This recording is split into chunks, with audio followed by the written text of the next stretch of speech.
all salty. I would rather buy store brand chips than eat. We don't have Evan here, so I just clicked start streaming, and we'll just see what happens. Are we I live? was waiting for you. I don't know.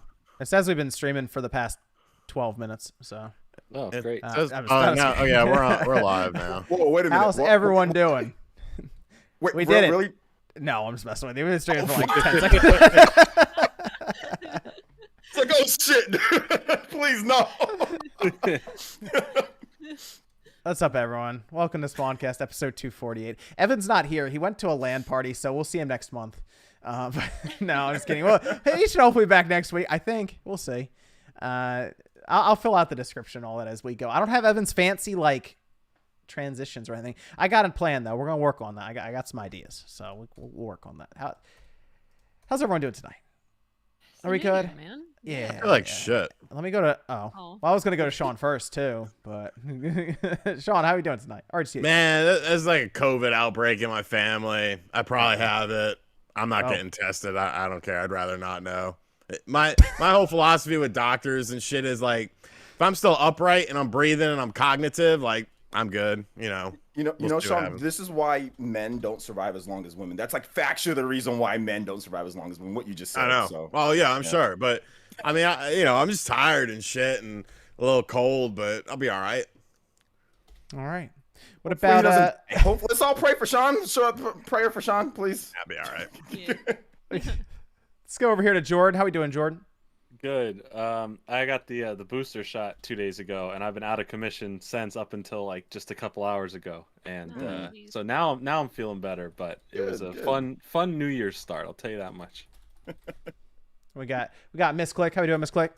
Hi, happy for the new year. It was good getting to be with family and stuff. But yeah, I'm ready to see what Chaos 2022 brings. We got OJ player. Since how we doing, OJ? Doing pretty good. It's good to be here once again. Thank you once again for having me on, John. You invited me back after multiple times of just kicking me off. So I really appreciate the generosity and your kindness. I really do. Thank you. So what do we have for tonight? Let's see. We got that 007 Goldeneye. There's that big leak that happened for Xbox. Seemingly that and like maybe other platforms. We'll talk about that one. I did throw this in there for Sean, and also because nothing really happened this week, and that is the retro gaming situation. We got Sean talking about quitting retro games. We got tables coming under controversy made out of Game Boys. There's stuff all over the place. I figure we'll talk about that. Scully, my friend, alone. Completely stupid, by the way. And then we have and then we did Nintendo in 2022 previously in a podcast. We're going to talk about Xbox next in 2022. All right, so let's actually start with a Discord question because Evan did send them to me, so I have them here. Yay! Let's see. Eric the Wiz says, "What PC rigs does everyone have?" Well, Evan has like a beast one. I'll answer for him. He's like a RTX 3080 and like all kinds of stuff. Click probably has the best one out of all of us though. Yeah. Click's got that 3090 over Jordan's there. got a pretty beefy one too, though. I don't know. It was It's up beefy there. until the 30s came out. So Yeah.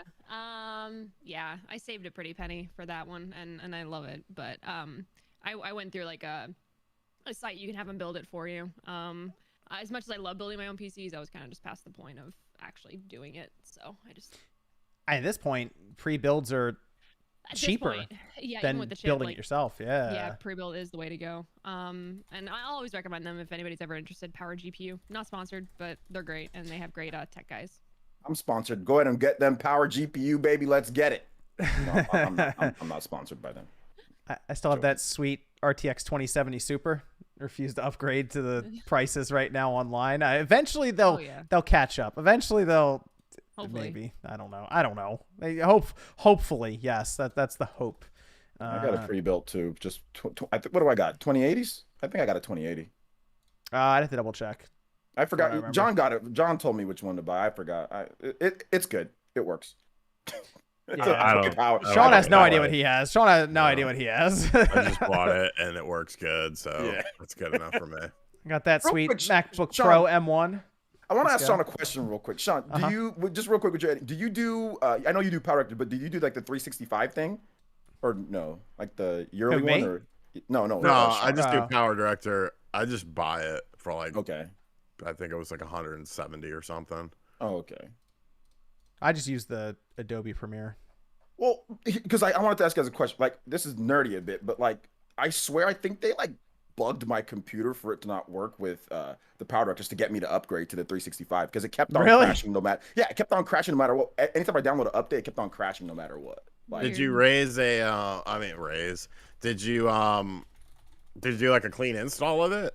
yeah, I've done everything in terms of troubleshooting. That's weird because I had it mess up once and I had to do a clean reinstall. Man, I did everything.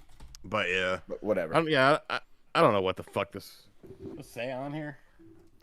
I don't know. I'm not gonna look. It has lights. It has like a rainbow light on it. It's kind of cool. Or the RGB or whatever. Yeah, I don't know what the fuck it is. It's rainbow Like a lights. circle. Goes in colors. It has rainbow lights. I like it. I like it. All right. Oh, good stuff, sorry for good no stuff. Spawncast pre-show to the people who watched that. I was up till like 5 a.m. watching Cobra Kai. So Yeah, that's a good excuse actually. That's fine. That's Yeah. fine. Yeah. the show's cheesy as hell, but it's fun.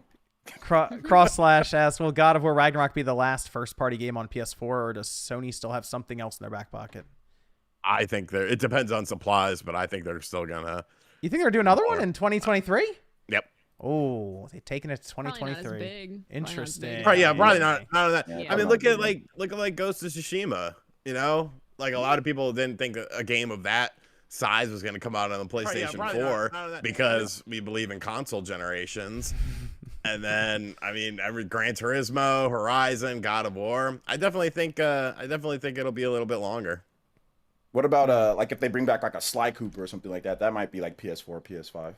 Yeah, I think it'll be it won't be something on the level of Horizon or God of War, but I could see like a Sly Cooper or something, you know, that has, you know, it's cross platform for the PS4 and the PS5 and all that shit. Okay. We'll see. I think God of War, though, will probably be the last big title, though, because their schedules for development will probably be restarting anyway then. Like, Sony Santa Monica is not going to start working on the next game 3 years from now for PS4. They're going to be done with that. So I think that's why they doubled down like on PC, just so they can kind of, you know. I would say they so. can- yeah, they can mitigate that cost with PC and PS5, you know? Yep. The PC generation doesn't restart, so why not put it there, too, in their case with what they're shooting for? Yep. Absolutely.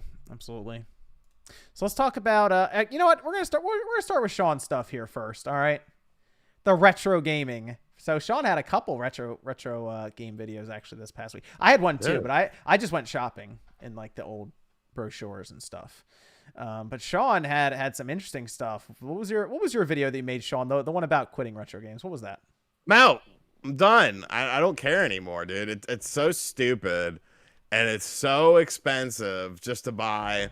You know, maybe I worded it a little wrong. I tried to convey it in the video. It doesn't mean that like I'm never gonna buy a retro game again. No, but it means like I'm not gonna go game hunting. I'm not gonna spend stupid, exorbitant amounts of money just to get a rare game or something like that because you know the prices keep going up. The whole thing is just stupid. It's stupid. It's people are paying these stupid prices, which gives them stupid values that aren't indicative of what the product is because, you know, there's rare games and then there's desirable games. Most rare games aren't as expensive as the desirable games. A game like Earthbound is not a rare game. Earthbound sold over 100,000 copies. It's not a rare game. A game like Spider-Man Web of Fire, that's a piece of shit, that sold that released 1,500 copies. That is a rare game. But everyone assimilates high prices with rare stuff. And then you got every Tom, Dick, and Harry getting involved. And they're like, oh, look, I've got a Nintendo Entertainment System. It's worth $5,000 because I saw it on Pawn Stars. Like, the whole hobby has just gone to shit.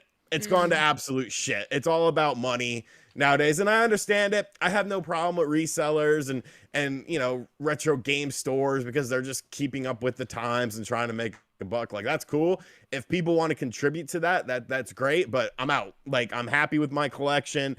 If anything, my collection is too big, I feel, because, you know, I just have like 720. I'm looking at my NES game, 720 on the NES. Am I ever going to play that? 10-Yard Fight, Air Fortress, Airwolf, American Gladiators, Archon I might play. What else is on there? Adventure Island. Like, I'm never going to play. They just sit there. So what's the point? Like, what's the point of buying shit just to put it on your shelf? I don't know. I'm just over it. Like, and it's just getting more and more ridiculous. So, you know, and if you really want to play a game, there's a million different ways to play the game. And another thing I don't like, which I also go into my into my video, is just it kind of plays into the other video I made. It's just this stupid ass fucking elitism in retro gaming. Oh god, it is the absolute fucking worst community for elitism, bar none. Above wrestling Twitter, above sports Twitter, above every other Twitter. Ooh, sports Twitter? Yes, by far the elite. Oh no! They got to him. The elite got to his IP. It's the absolute pit. Okay, so Sean, you're talking about the reaction on Twitter. Oh man, they really did come for Sean. Back? Oh man. Okay, Sean, you're back. All right, you're back. Okay. Yeah, you were talking about the reaction on Twitter is where that was going into. Well, I mean, it's just in general. Oh, man, Sean's just trying. He's trying to speak the truth, and they're on him. Man. They're on him. He's like, you think we're the worst? All right. Well, your IP sucks balls. Oh, nice, God. Dude, they're after him. They took him out, dude. Oh man, they did. The elite. What was it? Retro community. My back. You're back. They're on to you, man. That's weird because I have like a full connection. Everything looks good on my end. So we're talking about the reaction on Twitter to an art project. Yes. Okay. So, and this really showed some of this elitism in the retro gaming community. And I don't care if people get mad that I say this. You can suck my dick. I don't care. But Logan Paul made a tape, and Logan Paul, I hate Logan Paul. He's the worst. Great, get over it. The man made a table out of 15 Game Boy colors, assorted Game Boy colors, some of which were not even authentic, or were actually like custom Game Boy colors and whatnot. We have no idea if these systems worked. We have no idea the history about these systems. But retro gaming Twitter, it was like you killed their mother and then like spit in their grandma's face and like stepped on her toe or something. It was the most insane reaction to it. And that was kind of one of the straws that broke the camel's back, because there's so much elitism and gatekeeping in retro game collecting. Like, you didn't know that Konami published this game and what, not Taito? Oh my God, you're such a fucking idiot. You need to kill yourself. Like, that's literally retro gaming Twitter. It's the fucking worst. It's literally the fucking worst. And it's just so bad. But getting back to that topic at hand, people were trying to crucify him, like literally crucify Logan Paul. I don't give a shit if you like the dude or you don't like the dude. That's none of my business. He does what he does in life. He's fucked up in life, which is funny because we always talk about how we're supposed to give people second chances, but when it actually comes to giving people second chances in life, everyone's like, no, not you. You're not the one who gets a second chance. It's somebody else. So it's like, go fuck yourselves.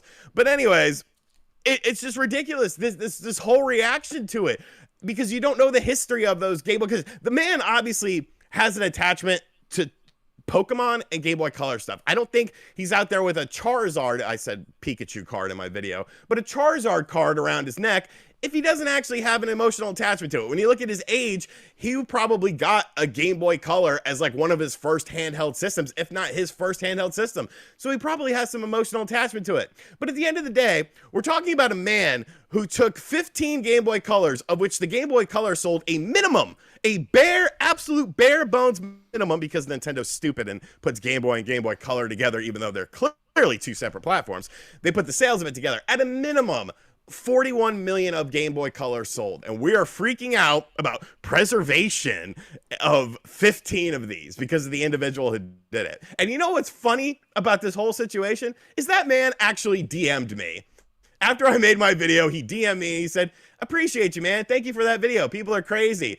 And I was like, I've never talked to this. The only reason here, okay, it was in my Twitter DM request feeds, which gets crazy. And the only reason I actually looked at those that day is because Wood messaged me, and Conan from WCW had messaged him, and it was in his request box. So I was like, cool, maybe Conan messaged me. But K-Dog did not message me and said it was Logan Paul. And I was like, That's fucking random. But he was very nice about it. He said that in an upcoming podcast, he's going to explain like where he got the Game Boy Colors and why he decided to do this table and stuff like that. And who the fuck cares about what one person does with 15 Game Boy Colors? Like, it's ridiculous.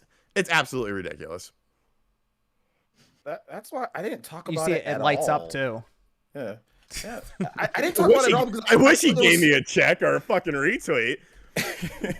I didn't talk about it at all because it was just, why even put any like to people saying anything? Like I didn't. I just wanted to make fun of people. Like I just took people's tweets and just blacked out their name and made fun of it. But people were like, one dude was like, "I've been trying to get a Game Boy Color for so long, and to see you doing this is just ridiculous." And it's like, what? Well, so are we gonna? Here's the thing: are we gonna go and attack people who are making the NES Zapper lamps on Etsy, or are we gonna burn down their house because they're taking an NES Zapper, which did not sell as much as a Game Boy Color did, because they're taking this and ruining video game I get if it was a Virtual Boy, okay, maybe you have a case with it. Can we make a table out of 15 Panasonic Qs? Can we do that? Yeah, you should. You got the money. A couple Turbo Duos in there. I mean, maybe they don't work. If they don't work, I mean, it's not like these were like on in his video. I'm probably sure like some of these were broke, non-functioning. But once again, why do we care about what other people are doing with their money? Like, people are nosy, and then they get jealous, and then also no matter what someone does, they're just not gonna like them. I mean, even if they have a valid reason to not like someone, it's just stupid. Like, it's if the classic pocket watch. Upset about things that mattered versus Game Boy Color. I told you that the most offensive thing about the video is he didn't put some kind of scene behind each one of those plastics in those Game Boys. Could have made it look really cool. And to Click's point, like the pocket watching stuff. It's like somebody buys something from a company that somebody else is like, oh, why would you do that? It's like, shut up. I'll spend on whatever the hell I want. I'm a grown man. You living out of your mom's house telling me what to spend my money on. How about you go get a job, go work on your own? Like, people do this all the time. They'll tell you what to buy, what you can and shouldn't. This company's this. You're doing this. Like, no, fam. I'll spend whatever I want to spend my money on. If you got a problem, you can come say it to me in my face, but you're not. You're going to be online and you're going to talk behind a keyboard. So good video, Sean. I watched the whole thing. It's freaking stupid. Stop pocket watching. Don't worry about what somebody else will spend their money on. Worry about yourself. It had to be a slow news day, right? Because if that was this whole week's been dog shit. Because it's like I saw that happen. This is before everything was crazy on Twitter about it. I saw it happen, and I watched it. And I was like, oh, cool, art project. All right. That was my whole reaction to it. I was like, oh, okay, cool, we made our project. Yeah, exactly. And then all of a sudden, like an hour later, everyone's on Twitter like, oh my god, he destroyed 15 Game Boys. And I was like, but they're his Game Boys. Even if he didn't really destroy them, he even if he did just threw them in a fire, blew them up, they're his Game Boys. Sucks that there's 15 less Game Boys, but they're his Game Boys. He already had them. You can get a GB Boy Color, which is a fake Game Boy Color, has a better screen than your Game Boy Color will, plays your Game Boy cartridges, and it's $35 fucking on AliExpress. Buy them all. Buy a bulk of them. Maybe I'll buy a bunch of them. I've been waiting my whole life to get a Game Boy Pocket. Color, even though it's been out since longer than I've been alive. My analog pocket. What's up with the controllers on that thing when it's in docked mode? What about it? You got to use specific ones. That's booty cheeks. Why can't I just use a generic USB controller? I use my PS5 controller. I tried to use a couple USB controllers today and it didn't work. Maybe I need to update. You can use a PS5 controller, the PS4 controller, any of the 8-bit DO controllers. It all works. I think the Xbox controller works too. Yo, those 8-bit DO controllers are really good for classic games. You can use any of them. They all work fine, Sean. You're not plugging a controller in, are you? Yeah. To the USB slot. Sean, we gotta have a talk about that, man. You gotta stop doing that. Just use you have so many wireless controllers, don't you? Yeah, I don't know where they are though. They're in boxes and totes. See, that's the problem. They're wireless. They can't just be plugged in and stay. Yeah. The thing that got me there was your retro gaming stuff. You're quitting, and I had thought about it. I made a video about the GameCube situation right now, and that's pretty bad too because I talk about collecting these GameCube games, and people are like, "That's cool. It's $300 on eBay. What do I do?" Yeah. And it's like, you know what? I don't know what to tell you. Because originally I was like, hey, Click should play Twin Snakes. And now Twin Snakes is $100 plus. And it's like, you know what you should do? You probably shouldn't buy that. You should download a Dolphin and you should download Dolphin. Hold on, that might be illegal. Oh, okay, yeah. No. Me personally, I don't. How is it illegal? No one is making money off of Metal Gear Solid Twin Snakes except. Oh no, I didn't know. I didn't know you meant like you're going out and getting a dolphin and just bringing it back without like registered or. The way you're talking about, you said you're just gonna get a dolphin. So go get a dolphin. I mean, those are expensive. Said, yeah. Sean's good for it. Sean's good for it, man. Yeah. No, I mean that's what people are doing now. They're just going to get the emulator and they're like, oh, what's gonna happen? Someone will kick down your door if you just download the game. No, so it's like. I mean, these are games that they should just put on the Switch, and it's like, no. Well, I mean, and really, if you play something on Dolphin, if you play GameCube games on Dolphin, they look better. They look better. Yeah, because they have all the stuff you can do with your computer. Exactly. Yeah. So, I mean, it's ridiculous. It's like, what's the point? I'm just so, now, like I said, I'm still going to buy retro-related things. Like, for instance, let's see, it's kind of far. I don't know. I'll get it anyways. Hold on. It's okay. We'll wait. Can you check to make sure we weren't exposed to any crack? I appreciate it. Good job, Sean. He backed out of that frame. All right. Like for instance, I just bought this Evercade. So the Evercade things, I've done videos on them. That's I bought collection. This. Yeah, this is an Atari Lynx collection, a system I've never played.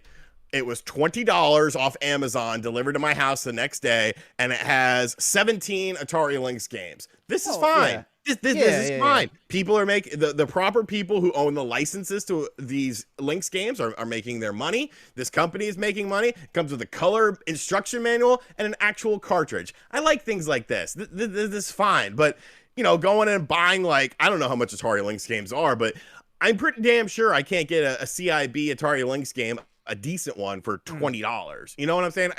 I'm more about alternatives nowadays. I just the original hardware stuff is great, but it's just become too expensive. Yeah, that's kind of where we are. And I'm just expecting the bubble to pop, and it does not. It just won't. Like, all those GameCube games I bought 3 years ago are just worth so much more now, and I'm like, it doesn't make any sense at this point. Yeah, I mean, you have things like the EverDrive, like people are saying in the chat. If you want to use your original hardware, get an EverDrive. Yep, I have one for the 64. It works very well. That's good. It's good to have. And then, of course, I have the loader for the GameCube. I have the one for the Dreamcast. I have the one for the PlayStation. And they just load up the stuff on SD cards. So it's even if you don't want to just use your really strangely expensive game now in 2022, you can just play it off of an SD card. So, yeah, the retro gaming scene is just pretty messed up right now. Too many games. You weren't there, Sean, but dude, everything was way more expensive than I was expecting. Even so, and I'm used to that, right? That convention pricing. Right. Dude, I was like, are my games really worth that much? Seeing like Fire Emblem on the GameCube, it was over $300 there. And I'm like, I feel like it's not that much, but. And those resellers at those events, they're not paying anywhere near you would think they are. Well, they buy them they buy them from people on trade-ins and stuff when they come by. And not even that, man. Percentage. Because like, there's a lot of weird stuff that happens with that. Speaking of someone who knows like store owners and stuff, and like that's fine if you want to go out and waste a day of your life driving around wasting gas money for maybe potentially getting you're talking about like going to pawn shops and stuff, a $20 game for $5. Great, be my guest. If that's what makes you happy, you like going out with your friends and doing that, that's cool. For me, I'm over it. I don't care anymore. Those were the good days though, before people were all about it on eBay and stuff, and you could like go to a flea market and find a whole book of PS1 games for like $10. Those are the good days. Yeah, I mean, pretty much you can still find stuff, but a vast majority, I would say 95% of people selling shit at yard sales, flea markets, things of that nature, they know what they got because they have this cell phone. They have it in their phone, yeah, and you can just look it up. So, shout out to On a Ship, new member. Thank you for membering up. Yay! Yeah, so that's where we are now, and we'll see how pricing goes. Hey, maybe at some point I'll have $1,000 Fire Emblem for some reason. We'll see. We'll see. Look up your shit, man. You'd be surprised. Oh no, dude! I had that Pokemon XD. I remember I got for like $50, and just went to like 4 times that value at one point. I'm like, why? I think that if we get like a Fire Emblem, Fire Emblem Radiant Dawn and Fire Emblem Path of Radiance, like some type of echoes of that, then that might calm down some of these prices, like if we start seeing some games like being re-released or whatever. Because I know that happened with like what was it, Metroid Prime Trilogy? Yep. Or like the Metroid Prime games. I know like that was it kind of came down a little bit when it came to like the Wii U Virtual Console. Like prices kind of leveled out a bit. So I think that's really what's going to be like the next phase, is that these games got to be like re-released, you know, or something like that. So yeah, well, I think a lot of games will hit a peak. And like, because like Earthbound has been relatively, at least last time I looked, it got kind of stuck, didn't it? Yeah, like games kind of plateau. Like it hits a certain dollar amount, and then it doesn't really seem to go much over than that, unless we're talking about, you know. Oh, then you have the whole fucking WADA thing. Please, Jesus Christ, don't get me started. Dude, as soon as they start rating GameCube games, it's over. I mean, they already do. Do you see that jerk off on Twitter when John Madden died? He put up, "This was my childhood," and he put up 2 WADA graded Madden games for the Genesis. I called him. I was like, I made fun of what he said. Oh, this is my Madden. I called him a dork because I feel like dork, you know, that's a strong word if used correctly. Like dork and fool. I feel like we sort of overlook. But you know, those. when that gets, but it's the advertisement behind it. So like if a sealed Mario Sunshine or something goes for way more than it should, that's when people are like, oh, the GameCube stuff can be WADA graded, and then it like people start putting them in those cases and pulling them out of circulation, and that's when it gets really bad. Go over here to Jared. Says, question for John. I recently bought a 360, one of the slim models, and the disk drive continually opens and closes on its own. How do you recommend I go about fixing that if I decide to open up the console? Thanks. It's either probably the front sensor, which is the faceplate. You can just pull that. You can just get that off and unplug it, see if it's still doing it. And if it is, there's actually a sensor underneath the disk drive inside that you have to replace. Those are the 2 that I would look at, though. And Andy says, back when Breath of the Wild 2 was unveiled, Al Numa said devs were inspired by Red Dead Redemption 2. Any ideas they would do to implement the sequel and what pitfalls they need to avoid? Any ideas they would do to implement the sequel? Maybe more character management over time, like maybe Link's hair grows or something throughout, and you gotta get haircuts and stuff. So you have to like shave. You have to shave in Red Dead Redemption 2. How about really detailed horse testicles? I think that was also a feature in Red Dead. You can go through puberty. No. So maybe that. No, I think like to answer his question, like a blacksmith would be good. Just a blacksmith would be great, or like just some way, like because like you already collect resources. You know, you already collect resources in the game, like rubies and diamonds and all. Just make it to where you can use some of that to fortify your weapons, and bam. Yeah, I agree with that. I like the idea of doing stuff with your weapons, though. That'd be cool.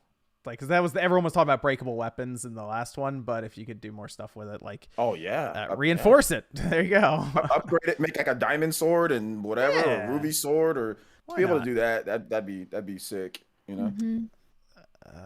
Let's see. This is from Beast saying, to the collectors, did anyone get the limited run games Ultimate Nintendo Guide to the SNES NES library? It's just Pat's book. You can buy it without limited run. It's been available for quite a while. There you go. And honestly, it doesn't hold a candle to the complete Sega 32X guide available on Amazon right now. I'm proud of what you did that you put out that book though, Sean. That's awesome, man. It was fun. It was me and Jason.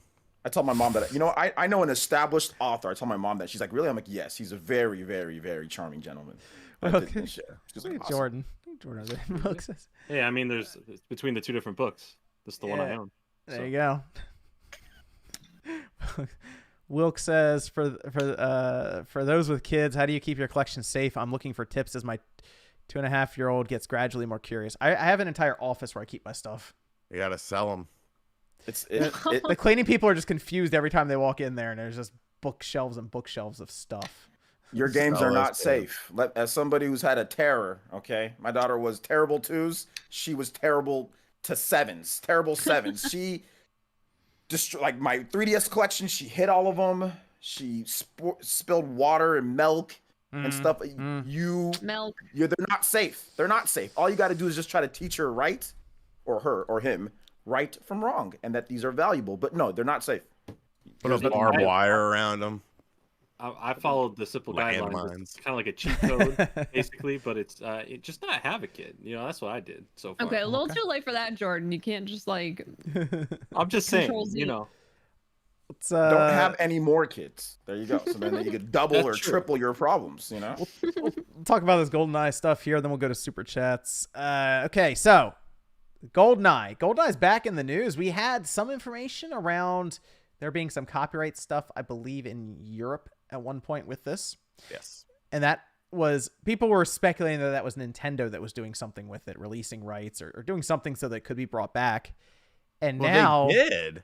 They were involved with that. I thought. You know, I looked around. I couldn't find any solid source about it. I just saw people like speculating and putting pieces together. Then like this had to have been Nintendo who did it, kind of thing. But I was looking around to find just anything that was like like, you know, you get obviously a lot of documents filed and they're made public, and I'm like, oh, maybe there's something there with that. I couldn't find anything necessarily, but people were just like, it had to have been Nintendo to do that. It's kind of weird because like the United States is like the only country that seems to publish like everything. Like Europe and even Canada, like trying to find stuff based on Canada stuff seems like way harder. But yeah, go on.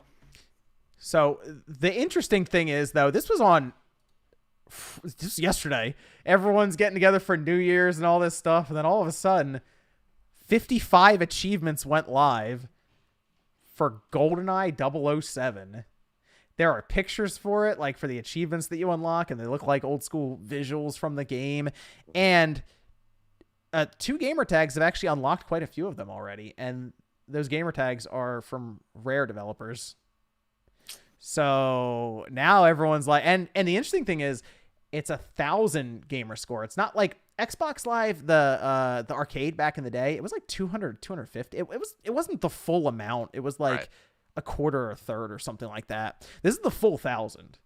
And now everyone's like, okay, wait, are we about to get GoldenEye dropped on the Xbox store? Because no one's come out and refuted it. Like, you could have had Xbox or Rare or somebody tweet like, oh, this was an accident, because I noticed it happened on the 31st when servers might tick over in certain areas of the world and stuff. And then, oh, okay, it messed up in the database. No one's come out and said anything that this is wrong. It hasn't been removed. No, it hasn't been removed either. So is GoldenEye coming back? Did they figure this out? Because this was a whole thing. Nintendo, MGM, I believe, Microsoft. I mean, it got to the point where Nintendo was like, no, it cannot release on anything other than a Nintendo platform. GoldenEye has to be on a Nintendo platform. Like, was a deal struck? Did something happen? Like, I made a video on it today and talked about all the Xbox stuff. And then I also mentioned the Switch. And in my video, I'm like, I get to a segue. I'm like, and what the hell does this have to do with the Nintendo Switch? I can't imagine Nintendo, because Nintendo still has to sign off on this. Yes. And we remember that they supposedly, we obviously don't know everything for concrete, but supposedly with the original version that was supposed to come out on the 360, Nintendo was a hold up with that. Or no, they weren't. Supposedly they greenlit it, and it was MGM that was the problem with it. Fast forward to today. That was what, 2013, I believe. Well, we had those recent interviews with different developers who did work on it, and they were like, no, it wasn't MGM, actually. It was another company that was involved. A higher up there was like, it has to be on a Nintendo, or it has to be on our platform, kind of thing. And it basically, they were like indirectly like, yeah, Nintendo blocked it. And then remember, Nate backed that up and was like, yeah, Nintendo blocked it. Right. Okay. I got mixed up. But bringing it back full circle, I can't imagine one of the best, and I'll give the chat's like, GoldenEye sucks. Shut up. Whoa. Who's saying that? The entire chat. I can't imagine Nintendo being like, sure, take one of the best N64 games and release this HD visual version on your platform, and the Switch gets nothing. If it does, that makes N64 Online look even more like an absolute joke. Because GoldenEye is a game that people are hoping will come to the service. GoldenEye is a game. Right. It's synonymous. People don't understand about GoldenEye. Before GoldenEye 007, and by extension Perfect Dark, nobody really cared about home console shooters because they weren't good. Right. They were shitty ports of PC games. It's got like Doom, Wolfenstein on the Super Nintendo, and it wasn't good. Right, Doom on the 32X. Even the Sega Saturn had some shitty stuff on it. The original PlayStation had some dumbed down ports. Towards the end of the systems, they got a little bit better. But until GoldenEye came out, first-person shooters on consoles were nothing. They were an afterthought. They weren't a main genre.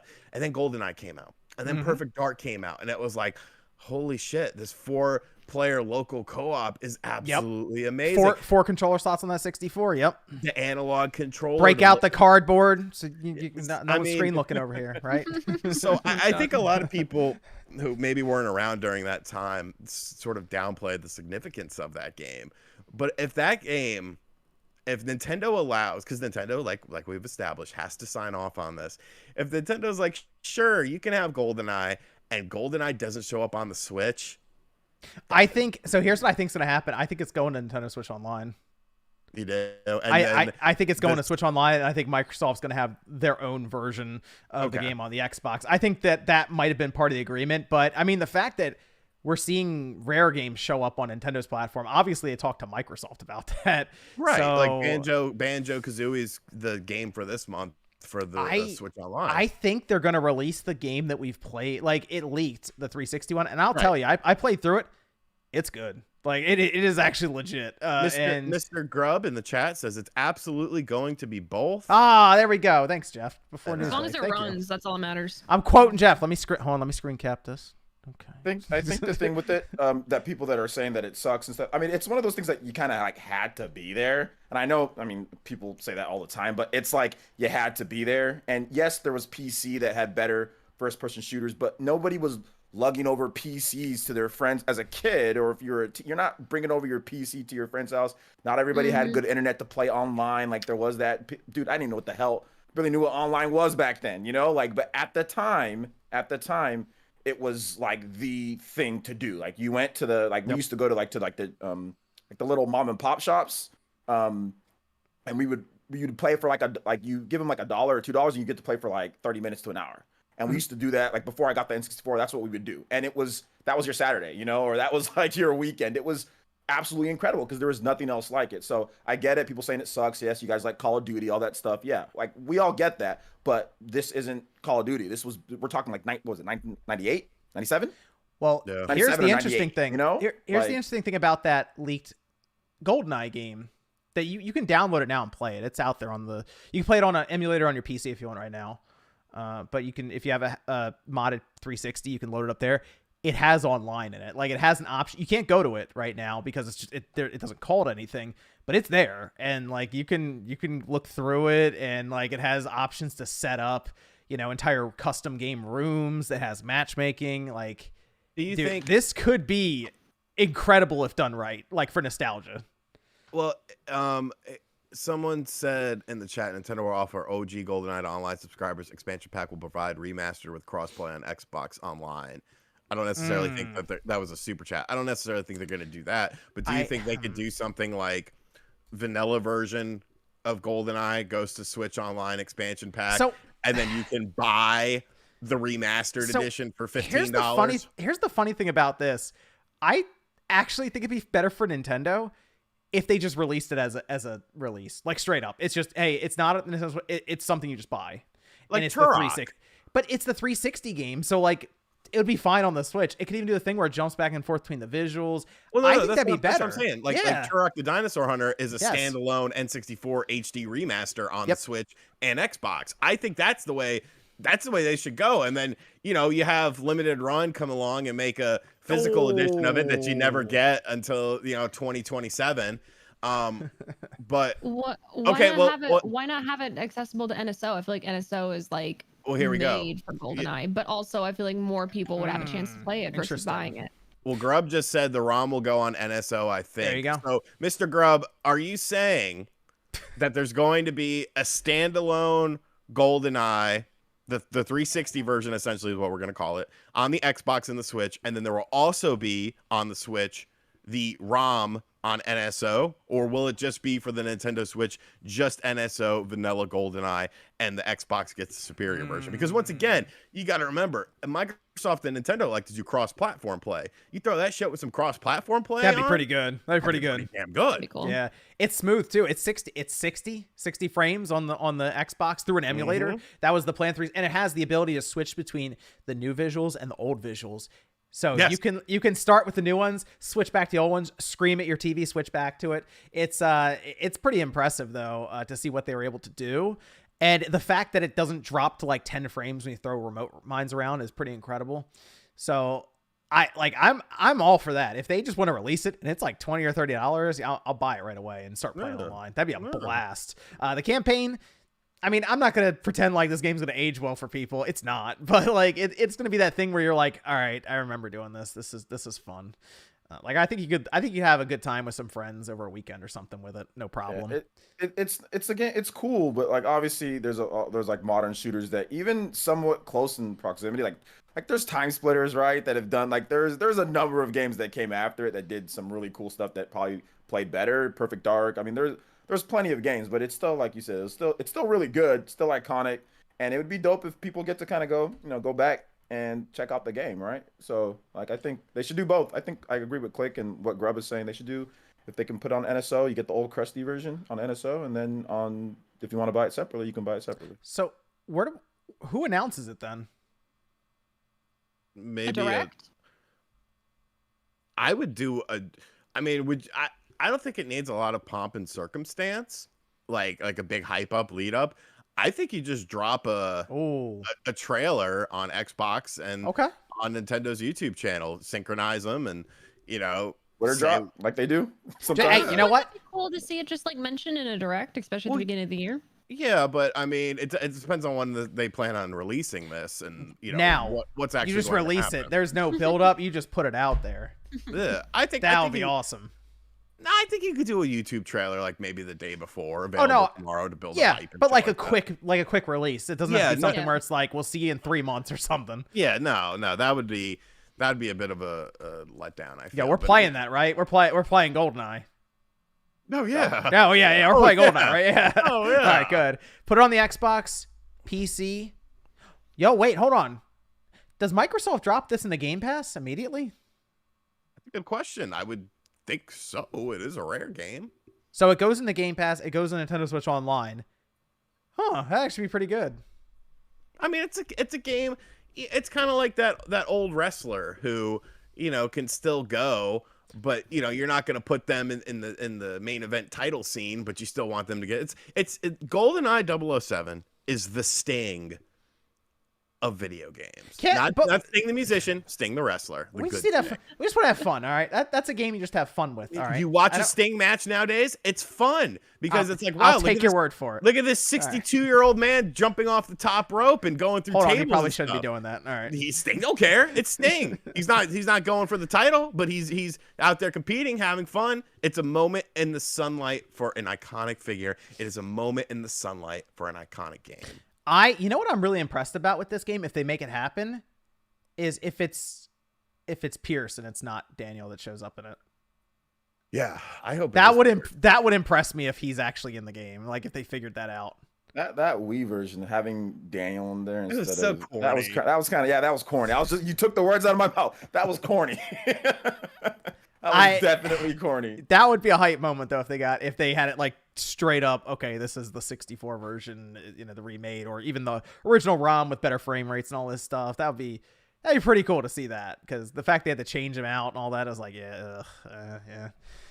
That was terrible. Like it was like legit. Like I had like a bad taste on that. Like it was like terrible when I played it. I was like, I thought it wouldn't be that big of a deal, and usually it isn't for stuff like that. But like the Spider-Man swap, it's like whatever, like they switched to Spider-Man person, but like this seemed to be a lot worse for some reason. What a storyline this has been, where we got that gameplay that leaks on YouTube like a decade ago. It was a long time ago, and it's built up to the point where it looks like it's actually going to happen. That's crazy. It took so long, but that's fun. I hope it actually happens. Well, Jeff Grubb said it was happening, so it's happening. Yeah, I think it will happen. I mean, there's way too much coincidences that are happening. And plus, I mean, There's money on the line, man. All the achievements, like it's the perfect game to get that sort of HD remaster treatment. What would be really cool is if this whole time they've been working on it and it comes out as a different version than we're expecting. I don't think cool is the word I would use for that. Like, it's not that exact one that I played on the 360 recently, but it's like significantly built out, more money investment put into it. And we're like, whoa, this is... You could see the thumbnails and the achievements. And you could look at the images and it's clearly... I mean, I would just use older... because they're just achievement images, I would just use like older ones anyway myself. You're a sneaky man. I would. That's what I would do. That's interesting that it popped up though on the 31st. I'm hoping it's soon then if the achievements are live, because generally that means we're getting pretty close. And maybe Click's right. Maybe it drops in the direct and then Microsoft follows up on Twitter and is like, oh yeah, we have it too. It's on the Xbox. It's in Game Pass tomorrow or something. So. I think Nintendo could even say Xbox. Like I think they need to embrace. I mean, that's kind of a topic for another day, but I think they need to embrace, Microsoft more, because they've really been a very good partner for them with the Switch and very, giving. Yeah. I feel. Especially with the rare games, yeah. Yeah, and like a lot of people feel like it's a one-sided relationship that, Microsoft is the one giving to Nintendo and Nintendo isn't really doing much back. I mean, you could argue that at least it's giving Microsoft a presence in Japan. Look at things like Minecraft sales on the Nintendo Switch. That's money that Microsoft's making. But I think this would be a more concrete sort of visual thing that everyone could see. I will tell you, if this actually is a thing, and based on what was being said publicly and not publicly about Nintendo and how stubborn they were about this, that would actually surprise me quite a bit. Like if it really happens, like, because that people were talking about like it's more of a Microsoft giving Nintendo constantly. That would be a massive gesture from Nintendo if that really went down and they were like, you know what, go ahead. But I don't think they would lose anything. Nintendo would lose anything by putting it on there as long as it comes out on their system as well. Now, if this just comes out on the Xbox, Nintendo done fucked up. I can't imagine that happening, but that is a plausible thing that we can't obviously. Don't even put it out there, man. I don't even want to think about that. Man. Let me go to the super chats. Starting off strong. X Trash lost to PlayStation says, "Trash vid today, John. Quit shilling Xbox. Too obvious." Thanks for your money, bud. We'll talk about that soon with Xbox in 2022. Paleo says, RGT's video on video game collecting made me sad that I'll probably never get all my childhood games back, let alone any other collecting goals, but I'll keep trying and bite the bullet on prices. House of the Dead on Sega Saturn. I had it complete in box. I let this kid named Brian borrow my Sega Saturn and all my games, and he let me borrow some N64 games. And guess who never saw their Sega Saturn? Oh, no. Still remember their name too. You just wait. I know his full. I know his full name. I can tell you a lot about Brian, right? but I won't. But I won't. Teacher says, I'd expose that dude and I get my shit back. That was me. But hey, Teacher says, "Happy New Year to the Spawncast. Y'all should play Freedom Planet if you hadn't. It's really good Sonic game without being Sonic. $4.49 on the eShop." Yeah, that's a good game. Yeah, I played that. It came out a while ago. Came out on the Wii U. I believe. Yeah, the Wii U. I played on the. We played it back in the day, but yeah, it's good. Smoke says, "Switch games on the Xbox via Retro Arch when." I have to ask MVG about that one. I don't know. That's it sounds like that's gonna take a bit of time with the emulation on that, but you never know. Cristobal says, "Look forward to another great year of Spawncast. Congrats to Sean's donation to help Children's Hospital, Misclicks Mario Q&A, and Black Keely." Thank you. Oh my God, Black Keely. Glad you enjoyed it. What do you Girl. quick? I felt that your part was the best. I don't know if you got a chance to see it or not. Bro, I've been spending so much time with my family after everything this past month, so I feel like I'm gone for like 2-3 days at a time. And every time I come back, there's just some sort of bullshit that's going on. So like literally I jump back on the internet and I was like, oh yeah, didn't like OJ launch his freaking Black Keely thing like a couple days ago? And I freaking jump on. Of course, the first segment is freaking you just roasting me. It's like a legit 5-minute skit, bro. Were you out of breath doing that? Because you seem like you're out of breath. I was trying to be hyperactive, like, and be out of breath, and act like it. So it was me acting. Do I come across as out of breath on stream? You come across sometimes like you're like when you get really excited, you come like you get like you got your what's it called? Your bot even says, I'm hyperactive. I have a high sound. So I just played into that. And like you stand up when you played. I was watching. Bro, you had to give me the Karen hair though. Come on, man. You're doing so dirty, bro. As soon as I saw RGT's comment before the video even started about something about the click segment, I was like, bro, he went after me. I know it. It was good though. I look good as a black. My favorite part though was the accent you tried to use for MVG. Oh, it was terrible. Absolutely terrible. You couldn't figure out what you wanted it to be. You said like one word, and I actually like snorted to myself. Yeah, it was so absolutely terrible, and I had to reshoot that. The ones before that were even worse. So that was the best that you were gonna get because I can't talk like him. But I had a bald cap on, so it was still funny no matter what, even with a terrible accent. Go ahead, Jordan. What were you gonna say? I said at least some people got segments. Jordan, your segment could not be aired. I will think of something else. Mine. It's supposed to be in part 2. So there's gonna be a part 2. Yeah, there's gonna be a part 2 with everybody else. So yeah. Shepard says, "Happy New Year. Could you guys give examples about NFTs and blockchains work in a video game? I'm getting concerned." You should be, because all the third-party companies are going to attempt it. People thought I was kidding when I said this months ago. They're like, nah. Oh, guess what Square Enix just said? In the next 10 years, I think people will understand why the companies are going with this kind of technology and see what it actually is used for. It's not just the money. There's a whole lot that goes into it. I think people are not ready to see all the companies who have privately adopted it and have not said anything yet. Yeah, they're not going to tell you. Square and Ubisoft told people that was their first mistake. So I have a question, right? Because I to be honest, NFTs like the last thing on my priority list right now to understand. What would you be missing out if you're not freaking jumping quote unquote on this hype train? Like, I don't understand it. To me, it's like I heard people use the analogy of the companies that used to sell you stars. And you could like quote unquote own a star, but like those companies don't exist anymore, so you spent money for no reason. They're creating scarcity out of digital items that don't necessarily need to be scarce.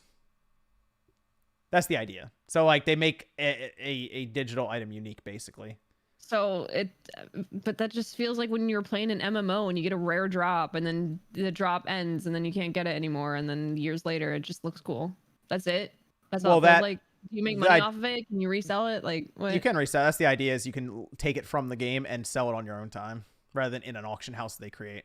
Resell pixels. Okay, got it. Yeah, receipts to the pixels, not the pixels. Receipts to the pixels. Yes, the receipts to it. Yes. Okay. Yeah. Okay. Yeah. Well, Square said they want to create their own token, so that tells me they're like, ooh, money. So Square's going all in. They're going to do it, and I hate to say it,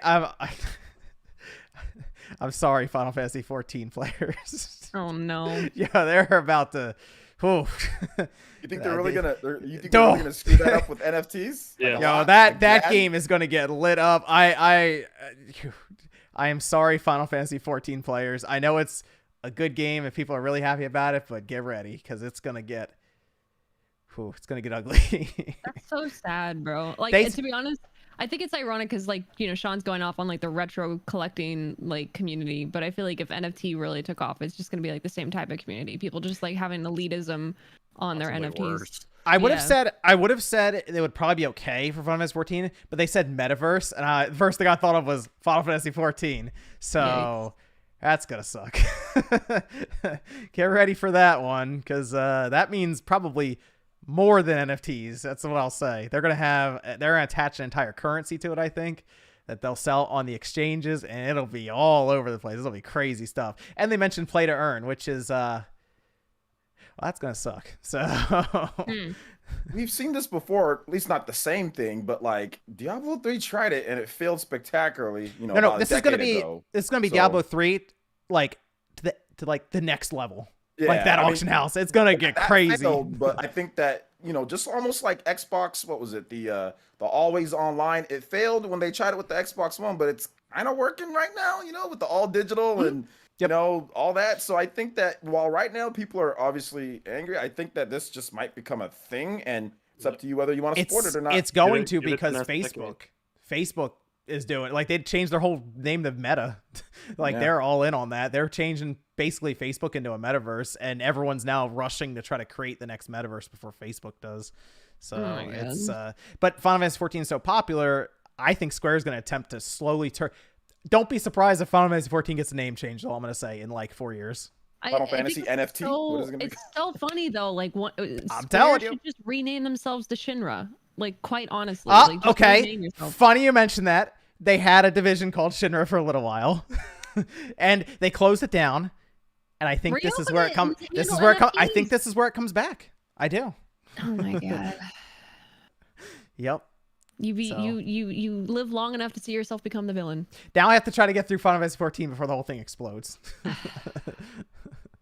Well, this is why I was trying to warn you guys about this. Y'all told me I'm just damage control and fanboy. This all right. You guys, you know, I'm all digital era. Well, no, I will tell you this. All digital. No. I will. Okay. I will tell you this. I don't think Nintendo, Microsoft, or Sony are going to touch the NFT stuff for a while. Like, I think they'll stay away from it. I would like to think, with as slow as Nintendo is, like they'll figure out Nintendo Switch Online by the time NFTs have been like full swing and then a second. Well, there's a reason that third parties are all about it right now, but like Steam, Valve was like, no, we're not having that on our store, is because the idea is it would take away the ability for them to keep everything in this closed ecosystem. That's the idea, is you start to take these pieces of digital information and essentially give ownership outside of your store. And that does not work for any of these companies that are trying to make 30% off of every sale. They do not want that to happen. So that's why. Nothing to do with the environment or anything like that. It's just we don't want to lose control of our store. That's why Valve did that. Yeah. So that's why Nintendo, Sony, or Microsoft, I think they'll stay away. Although the strange thing with Microsoft is they're going towards the metaverse for business. Apparently they're gonna hold meetings in this thing. I don't know. It seems weird, but that's gonna be an interesting crossroad there for them. So the answer, Shepard, is no one really knows, because it's all very speculative right now. It's like 99% speculation currently that's driving the market. Lemstar says, honestly, what psychedelics were involved in the making of Psychonauts 2? I still can't believe half the stuff they do visually in that game. 10 out of 10. Yeah, it's pretty impressive, some of the stuff they do, right, Jordan? You're playing that. I would say it's very inspired by psychedelic drugs. Clearly, I would say it's very. There's an entire level that's like literally. Yeah, the based first on like level what you start in is in someone's head. Like you're jumping on teeth to get through a zipper in someo's mouth. Like it's very weird. So I had to give you that disclaimer in the beginning. That's like, okay, some of the stuff might get you. All right, so relax for a minute, because then the first thing you see in like the first hour is a door that you unzip with teeth, and it's like that feels weird. Yeah, so. It's a good way to get into the game. They start you off very weird, so you get comfortable with the weirdness. Yeah, this is from Rupert. Oh, Jay, are you on the Spawncast tonight? Also, Avenger Cast Assemble. We're missing some of the Avengers, but I happen to be here, so. Yeah, we gotta get everyone. MVG was off doing stuff. It's still kind of like holiday week, right? Yeah, it's still a holiday. You know. We'll be back in full force next week. Yeah. You guys all stayed up for New Year's, right? You guys were all up for New Year's and stuff. So. Yep, we'll be back on track. I think this week coming up, everyone will kind of be back at it. So it was a good holiday, though, I think. Yeah. So. Oh yeah, it was great, man. Chat saying I look stoned, guys. I don't like smoking. I just drank too much champagne last night, and I'm hurting. So. I took a bunch of sleeping pills. I went to sleep at like 12:30. I got a new air fryer, and it's freaking incredible. I love air fryers, bro. Literally everybody needs an air fryer, and I'm not gonna shove it down someone's throat unless they mention something about it. Those things are amazing. They're so good. I got like a dope air fryer, like a really good one where I can go like, oh man, it's incredible. They have. Did you see now, bro? We're obviously boring adults now. They have freaking air fryers mixed with pressure cookers now, so you don't need an air fryer and a pressure cooker. I was shopping for Christmas presents. I was like, bro, I wish I told someone about this. I would get rid of both of mine and just get one. I'm like limited space over here. Yeah. It's from Justin, who says, just wanted to say thanks to John for his PS5 Day Zero pre-order advice over a year ago. I was one of the very few to get a PS5 on release day at my store. Very good. Console Gamer says, picked up Kirby Air Ride as my 100th GameCube game. Yeah. What should I get for 150 when I get there in a few years? Missing the expensive first parties. Ooh. What about a Pokemon box? That's what I'm never going to affordable. get, ever. They had that at Too Many Games, though, next to Cubivore. And I looked at Cubivore, and that was like $650, I think. And I walked around and came back, and it was gone. So somebody bought it. Oh, let me tell you, I'll have my Dreamcast guy moment. What you need for your 150? I gotta grab it though. Oh gosh. Wait, where'd I put it? Damn it! Doesn't know. Keep forgot? talking. No. Oh, I can't get it. This is more like your RGT moment. Okay. No, go never ahead. mind. I have way too many things on my shelves. I need a bigger room. Get a Dance Dance Revolution Mario mix. 150. Or Fire Emblem. Get it before it goes to $2,000. Dance Dance Revolution Mario mix, bro. Matt and everything. Nintendo's just gotta drop that Fire Emblem Echoes. You don't think And that's bam. people are gonna be like, wait a minute, now I need the GameCube one before it goes to $3,000, and that's all Oh, over. good. This I is got two of those though, so if it goes to There you 3,000, go. don't worry, There you you can go. buy one from me. Someone in the chat said that was a high moment.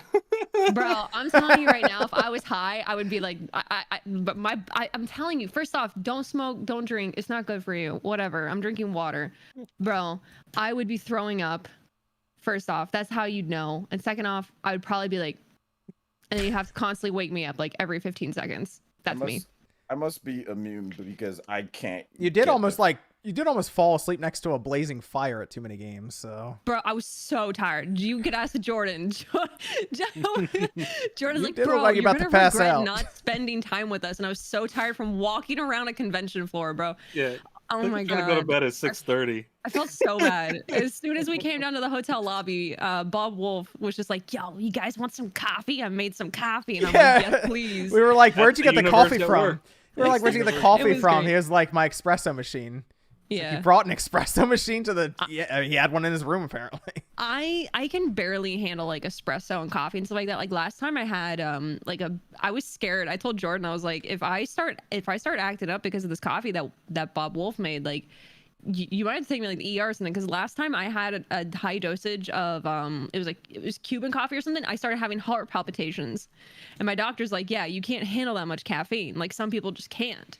And I think like the last actual like drink I had was just kratom, which kind of has like the same it reacts the same way to your receptors, like people think that weed and stuff does or whatever. Bro, I threw all of that up, and I'm just like, I'm just gonna live the water, kombucha, freaking champagne life. Like I'm sticking simple. You guys can call me basic and white, whatever, but no, I'm just chilling. I'm vibing. This is a very sober, hungover vibe. Yes. Very sober, by the way. I'm hungover. Yeah. I corrected By the way, myself. I've been drinking for New Year's, but yeah, very sober. Yosemite says, doesn't RGT stand for Retro Gaming Twitter? No, Retro Gaming Tube, Oh. Oh, tube. which is why we changed it. Tevi says, RGT joining Team 10. Hey, if they give me That's some Jake money. Paul. that's the Whatever. other Paul. Look, Paul Pedisano, who was a kid I knew in 3rd grade, who tried to steal my girlfriend. If he wants to hire me, if the money's good, I'm in. You remember the name? You remember the name of everyone who's ever slighted you, don't you? Yeah. He does. You have a girlfriend in He does. 3rd grade? No. He does kind of you strike. should not You be kind having of a strike me girlfriend in as 3rd grade. somebody with like a Kindergarten, list. someone stole your crayon. You're like, I'll never forget you, Trixie. Like, I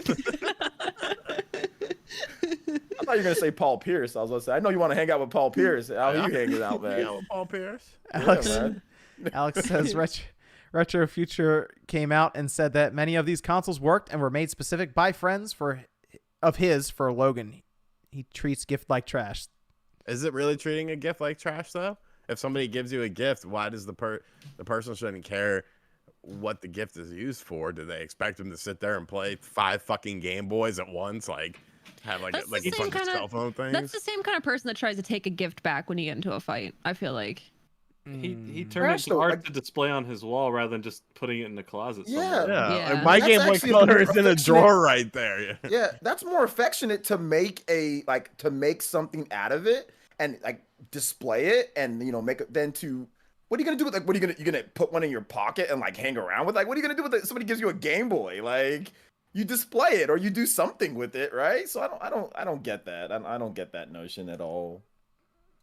Like, come on, man. This is This is from Duan saying, "Hey, how are you guys doing today? Happy New Year, 2022." Doing all right. Thank you. There you go. Shout out to Mr. Davis. Paleo says, "I would download a Dolphin if I could." All right, Ian says, "Picked up an 8BitDo Pro 2 classic Game Boy colorway with some Christmas money, and I think it's my favorite controller ever. This is a very good controller." And Still Alive says, "My sister's wife just gave me his Virtual Boy with the tennis game. Go me. Got any memories with the Virtual Boy? Other than being blinded by it in Kmart?" No. First Blinded, off, yes. doesn't blind anyone. I remember I told the story, was it last week when we did the Christmas one, where I'd go to KB Toys and I'd play the Virtual Boy. Had a little brochure that I would take every time, so I had like 30 of them. Came from a third dimension, a new dimension, a good dimension, which was the cover on it, and then he opened it up and showed the games. It had the 007 game that actually never came out on the pamphlet. I got one with Mario Tennis, Galactic Pinball, and Virtual League Baseball, which was ass. But pinball was good. My cousin got a Virtual Boy, and she had Teleroboxer because my uncle wanted to play it, so he bought that, and I loved it. I still have a Virtual Boy. I have 2 Virtual Boys, and they're great. They're great systems. And this is truly epic, saying Spawncast gaming channel needs to happen. The amount of editing for that, of the problematic stuff in there, would be And very editing. drastic. No, I mean just in general. Playing Halo with Sean is really funny though. But that would require a lot of editing. I mean, I don't like self-promoting, but you could always just stop by my stream and we play together, and it's pretty freaking entertaining. Unless Click gets on Halo, we're all playing. Send her an invite, and she just never joins. It's okay. Can I tell you? Because we were talking about last week during the Christmas special. Literally was about, because I heard your invite, and I was like, I'm pretty sure that's John, because I heard the bar go off. But we were talking about something, and then Omni rated me, and then Omni and I got into like this whole hour like discussion on a voice call. So we were just talking for an hour, and then afterwards I was like, crap, I had to go play Halo. But I think you guys were already off by then. That might have been the night I got to Onyx, so it was the night you got to Onyx. I'm sorry I wasn't there to see it, but congratulations. Could have worked you to Onyx as well. I know, man. I know. Carry me. Just trying to help. Just trying to help the community here. I'm sorry. Got MVG to gold. Yay! Yes, it was a big moment. He's not even excited. He doesn't even care. Yeah, he's pretty happy. He was happy about it. This is from Dewan saying, "Hey OJ, how you doing today? But I do have a question. What's going on with 007? How much or Nintendo Switch?" Mm-hmm. Yes. Was he asking? I think we already talked about that, right? We did. I think that came in before we talked about all that. Yeah. So hopefully we got his answer in there with that. Dewan. What's up, Mr. Davis? Though it's good, man. Let's go over to Xbox 2022. Xbox 22. Okay. Xbox in 2022. All right. I did a video earlier today about it. Unfortunately, Nate isn't here. We gotta figure out where Nate went. We gotta find him at some point. I'm gonna send out like a search party, but MVG's not here either. I was gonna have him talk to me about it too. So I'll talk to you about it. Sean is here. Actually, we've been playing Halo on that a lot. That's the latest release on there quite a bit, right? Yeah, I was playing before the show. Okay, good. So let's talk about Xbox in general. 2022 coming up. Actually, everyone has a Series X except for Click. So it's a PC though. Come on. That's true. You do have the PC though. You do have the PC though. So it's all right. Okay. So Xbox going into 2022. There was a list that was published, I think this past week, showing off, I think it was just over 30 games going to Game Pass day one that have already been confirmed. And there's some in there that I didn't even realize, like Eiyuden Chronicles is going to Game Pass day one, which was, I didn't even realize that at first. I saw Plague Tale, the sequel, is going into Game Pass as well, day one. And of course there's Redfall, there's Starfield, and Stalker 2, and many others. So it does look like after exiting 2021 pretty strong. Forza Horizon 5, of course, Halo being the big showcase games there. 2022 is looking pretty good for Microsoft, although there is going to be some pretty heavy competition from Nintendo and Sony this time. Whereas this past year, after Sony got past like July, it was kind of quiet for them, other than Deathloop, which technically came from a Microsoft studio now. So I think it'll be a bit more interesting for Microsoft in 2022 coming up. Do we think that they're going to make a big push with first parties, or we think they're going to mostly, to start off the year, do a lot of third party stuff like we're seeing from last year where they had Outriders and other games enter Game Pass to hold up kind of the beginning of the year? What games do they have confirmed for this? I don't think they have much confirmed for first half, do they? They have for first half. No, I think the first game coming up that they will have that's not, because Stalker 2 isn't them. They have like a timed exclusivity on that. It's going into Game Pass. I think the first game coming up is, I want to say it's Redfall, and that's summer. So that very well could be like July or something. I think they're going to work on supply. They need to just work on getting more systems. And then, because there's still people who want one that haven't been able to buy the games that they want to play. So I think, I don't know if they're going to have much. I think they kind of sold out a bit and did the last half of the year. And they're kind of just, work on supply. That's probably the biggest thing that they need to do, because there's no Series X's out there. I mean, you can get a Series S at times, but Series X is still very difficult to find. So they need to work on that, or do whatever they can. I know it's tough with the chip shortage, but Windjammers 2 is going into Game Pass day 1 too. That's in January. Really? Yeah, they're gonna just market, They're just gonna push Game Pass, push the value proposition. That's what they've been doing. So just push that. You know what else looks good? Shredders is going into, that's in February. Shredders. That's the snowboarding game. Oh, I think you're talking about Shredder's Revenge. Edge of Eternity is going in as well. Yeah, that game's been, that development period of that game has been crazy. February 10th. It's coming together pretty well. Like Edge of Eternity, it's like it's like a Western studio that's trying to do like a Japanese RPG. Mm-hmm. And I've played it, and I played it on PC a while ago, and they've made a lot of updates to it. So I think it's going to be a solid, budget, RPG, or not quite the highest end, but it still looks good. It's Unreal Engine 4, small studio, but it's fun from what I played back then. I mean, it might be they've refined things quite a bit since then, though. Score. Go ahead. Can I ask a question? Yeah. Do you feel like, and this is just for individual members of the cast, and I guess the chat can answer too. Do you feel like that having all of these games available on Game Pass, do you feel like you sometimes overlook games that are on there because of the fact that when you buy a game, you seek out that game, you're seeking out information on the game, you buy that game, you spent effort to buy the game, and you spent money to buy that game, so you want to invest some time in it, whereas with something like Game Pass, since you're not buying the game, you don't have quite the same attachment to it, and the will to see it through, and the desire to see it through, or even play it because you're like, oh, well, it's on there if I ever want it. Do you think that may start to, almost like a Game Pass overload, I guess you would say? Do you think John, I think that affects old school people that like collecting and because that's me. But apparently people don't feel that way. But for me, yes. I'm been playing a ton of Tales of Arise, because I bought it. I'm looking forward to it. I was just playing SMT in the meantime, but I want to spend my time on that. And a game that I bought, and I have the physical copy and everything because I'm old. I think for a lot of new people, maybe not the case, but I think so. And I canceled my Game Pass. I had it just to do the whole Horizon or Forza, but there's just a bazillion games there. I don't have the time. There's not that attachment to it at all. So I feel that. I just don't know I think other people probably feel differently, but I feel that way. I'm just going to play the games that I bought my backlog because I have the games. I want to spend time with those. But for me, it's just too much. It's just way too much. I don't even there's not enough time to even play all these just digital games that you have to take time to download and everything. So for me, it's just I feel exactly what you're feeling, or what you're talking about here. I can understand what you're just saying. I think in a way you can almost compare it a little bit to how Netflix changed the market when it came to you can talk about renting movies or going out and picking out games to rent from Blockbuster or VHSs to pick out with your parents. It was a whole event. And then it's for my family, we'd pick out a movie and then we'd sit and watch it as a family during the short times we had, or my parents would watch stuff together. And then all of a sudden, slowly it evolved from mail-ins, mail Netflix. Oh my God.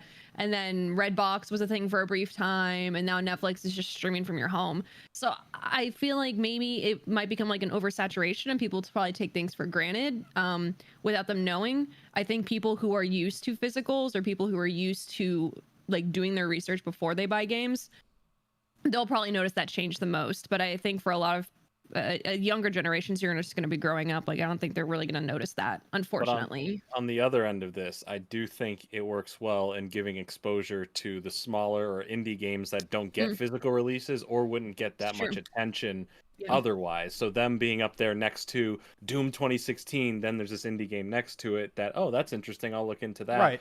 And I think that's how, like, popularity in terms of, like, people who wanted to try Hades out, right? And it went to Game Pass, and it got a lot more people to give it a shot because it wasn't a game that's out there marketed as a AAA. You need to play this experience right now, and commercials everywhere. So I do think that it does have its benefits, but I also do get that less attached if I try something and I'm like, I could just put it down because I didn't spend any individual dollars on it. Yeah. So it's the hypothetical I was thinking of. That was it was a good topic, you know, because I think people talk about that all the time. Yeah. Is there less reason to complete a game or remain attached to it and try to see it past the first couple hours? Well, that's why I think the games on the subscription service have to grab you in the first hour now. Like there's just so many different ways you can spend your time on these subscription services. Like I could see how someone would play Halo Infinite and after the first 2 levels be like, like just before you get to the open world part of the campaign. So like that's something I thought about a little bit. Is like maybe it wasn't the best idea to start with 2 corridors, basically levels in Halo Infinite. They should just drop doing the open world in the first 5 minutes of the game. That's why you don't play the campaign. You just play the online. Oh, the campaign was still really fun though. I enjoyed it, and also you unlock a lot of stuff for the multiplayer in the campaign. I do think for kids though, like Game Pass is really good for like parents. If I was a kid, that'd be the most amazing thing in the world for me. It would be the most incredible thing ever. Because it would be like basically like renting the games like we used to do back in the day, but having it right there. You just have to wait. And like we had to wait anyway because we had to drive there or walk there or take your bike there. So, I mean, I would have flipped out if I would have had this back when I was like maybe 9, 10, 11. But not in today. I mean, not now and at this point for me, no. But back then, or for kids today, man, this is probably like heaven, you know? Like the interesting thing about this is how much did Halo Infinite cost you, Sean? Game Pass. Well, no, it wasn't even on Game Pass. It was free. It was free. Oh yeah. You don't even need a subscription. You don't even need Xbox Live Gold to play it. It's just completely free. Canceling all my stuff. But you play it all the time though. Well, I don't need Game Pass anymore. So that's the thing though. If the game can hook you, it doesn't matter. You'll stay on board with it. Yeah, but I get the idea of the subscription service being so. There's just so many options and things to do. Overwhelming. I feel like it has that Netflix effect where you can sign into it and you don't watch anything because there's so much stuff to watch. So you just like go through and you're like, oh, what do I do? Scroll through and you don't know what to do. I'll do it tomorrow. I watch what I've watched before. I familiar movies, dude. I'm watching Forensic Files again. I'm always watching Forensic Files, and I've seen every episode every time. And then Cobra Kai came out. I'm like, okay, cool, Cobra Kai's on. All right, I know that I like that. Suggestions if you need suggestions. No suggestions for me. I'm just gonna watch Forensic Files. They already removed it. It's gone. The last day to watch it was December 3rd, so I'm just gonna go to Amazon Prime and watch it on there. There was that interesting thought brought up on reviews, right, for Halo when it came to Game Pass, and it was like, if you can just download it, not spend any money, why are we reviewing this game for you? And I mean, one, it's a piece of media that you would technically put some kind of score on or something, you know, for your website or whatnot. But I mean, also people were saying time is a big currency as well for people because it's like I can't like some of these games are 100 gigabytes in size that you have to download. One, that's a commitment in general because you're like, well, all right, I'll play it tomorrow or something, something like that. Technically, yes, you can. You know, you can do that if you want to try it out. The time that it takes to download is like. That's why I haven't downloaded Halo's campaign. But it's just it's like 25 gigabytes. What are you talking about? It's time though. That's a quick one. It's like 10 minutes. Like, I don't mind downloading like the patches and updates. I mean, it's like whatever, that's a part of it. But like when you're sitting there and it's like. It's just taking a hot minute, even when you have dope internet, you know, and it just still takes like a hot minute to download. Like Red Dead was just like I think that's what that game broke me when it comes to downloading. Yeah, but you're not downloading a Red Dead like every day or two. You're not, but you kind of are. But it kind of is.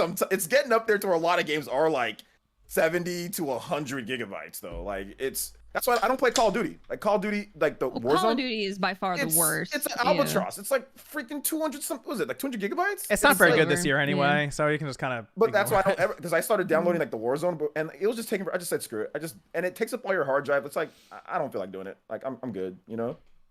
Yeah. So I don't know. That's just me though. I mean, you could always just like put it to download and then go do something else. Then I forget about it. But yeah, Then I've you- done that before. I have waited. That's how I played Forza. Like, Forza's not as big as the other games, but like it was taking forever. All right, I just put it down, did something else, then came back and played it later. What I like, I mean, you can do it with the Xbox. You can use the app and just set it to install when you're not even near your Xbox, and it'll just wake up your Xbox and start installing, which is cool. I wouldn't mind it to where, because you can do like preload, but it only downloads like a small portion of it or something. I actually like the idea of being like, all right, I'm gonna get this. Just go ahead and schedule it for download, so when it comes out at midnight or something and I'm not even awake, it'll just be there the next morning for me already downloaded. Like that's something I would like to see as well for that. Yeah. But yeah, the Game Pass dilemma is interesting because they are going to start filling that up pretty quickly with first party stuff in the next 3 years.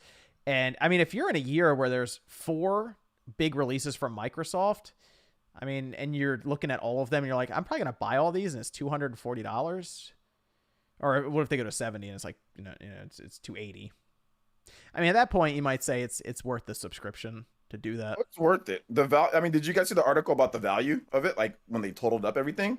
No, how much was it? A lot? Like $6,000, man. Yeah. Like, yeah. The value's there. That's why people are excited about it and people like it. So I'm not talking about the value at all. It's just, like I said, it's just old person to me. Like, I'd rather just get the game. Like with PS5, it's like it actually operates as like, it's not like a update, like Xbox is like the whole smart delivery. It like they download it from the internet, Yep. It's not like like PS5. It's like the actual game where like you install it from there. Whereas like the smart delivery works a bit differently. So I mean, it just depends on what you like. But the value is there for Game Pass. It's good, and I think Microsoft is definitely gonna. I mean, that's their option. It's just to push that for this year, push Game Pass and the value. And and it's you can still buy the games. Like people seem confused about that still somewhat. The stuff on Game Pass, I think they even discount it like 10%. So if there's a game you really really like, and you're like, I want this game, you can just buy it and keep it. But I mean, we'll see what Sony does next year with apparently their other service they're gonna do. Yeah. And I mean, after this generation, I'm telling, I think this is it for physical media. I think we're rolling to digital next, the PS6 or Xbox Series XX or whatever. Unless there's a drastic change in the physical game. I mean, like Sony, I can maybe see them because there are a little bit of an uptick in physical game sales. For Sony, like more people are picking up some. It's still, really digital, but like more people as PS5 games are coming out are picking up physical games too. So I mean, like, I think that they're thinking about it. Sony, I know Microsoft, it's a done deal, Yeah. Oh yeah. They didn't even ship Halo Infinite on the disc. It's not on there. I didn't buy it. I was gonna buy it, and I'm like, why would I buy this? Yeah, maybe they'll have a complete edition in like 4 or 5 years, and I'll buy it then. What do you think about Nintendo though? Nintendo has to, because it's so skewed towards physical for Nintendo. So they kind of have to. Microsoft, they don't care because most of everything's kind of digital for them. Sony, that's why I said Sony's kind of thinking about it because there are games that do pretty well physical. But I know Sony does not want to. They want to go all digital. Obviously, they make way more money. They're doing everything in their possibility for people to go digital. But Do you think next gen for Switch they'll be digital? An all digital model? Yeah. Or do you think they'll still be hybrid? I wonder if they'll do an all digital model as well, like a Switch Lite that's all digital or something like that, where they remove the card slot just to see if the market responds to it. I think they'll see if the market responds, and then throw it out if it doesn't. I just think for me, like the most frustrating thing that I noticed about like digital, more than anything is like, if I had a Switch, for example, and like I want to share a game with someone, it's like you just can't share games. It's literally tied to each and every individual account. Mm-hmm. Well, they can. It's just ghetto. You gotta. They have game share. You gotta give them for Switch. You gotta give them your account. But you can't play it. But you can't do it at the same time. Yeah, exactly. Yeah, exactly. So then you want to play a game together or like have them try it. Like you can. Like they either have to physically play it on your Switch or again, like you're giving them. But like to me, it's just, I mean, maybe it will make them a lot more money in the long run because it's going to be one game per person. Like you're not sharing one game in a household anymore. Like that to me is what's crazy is you have to have like multiple of the same game in the same house if you have multiple Switches or multiple accounts on the same Switch. I don't know. So. Yeah. It'll be interesting to see how that. I mean, Nintendo will get there eventually. I mean, they got to a point where they charge for online, so eventually they'll get to the digital era. I'm sure it just might take a little while. Yeah. But right now it's looking like a 70-30 physical digital, sometimes even like higher for certain games. So it would be pretty bad if they did that because they still just a lot of people just opt for physical games on Switch, whereas, you know, obviously Sony, it's a little bit skewed, a little bit more in the middle, and Microsoft, it's, bro, I don't know what the rates are, but I mean, I'm guessing it's almost all digital, like at this point.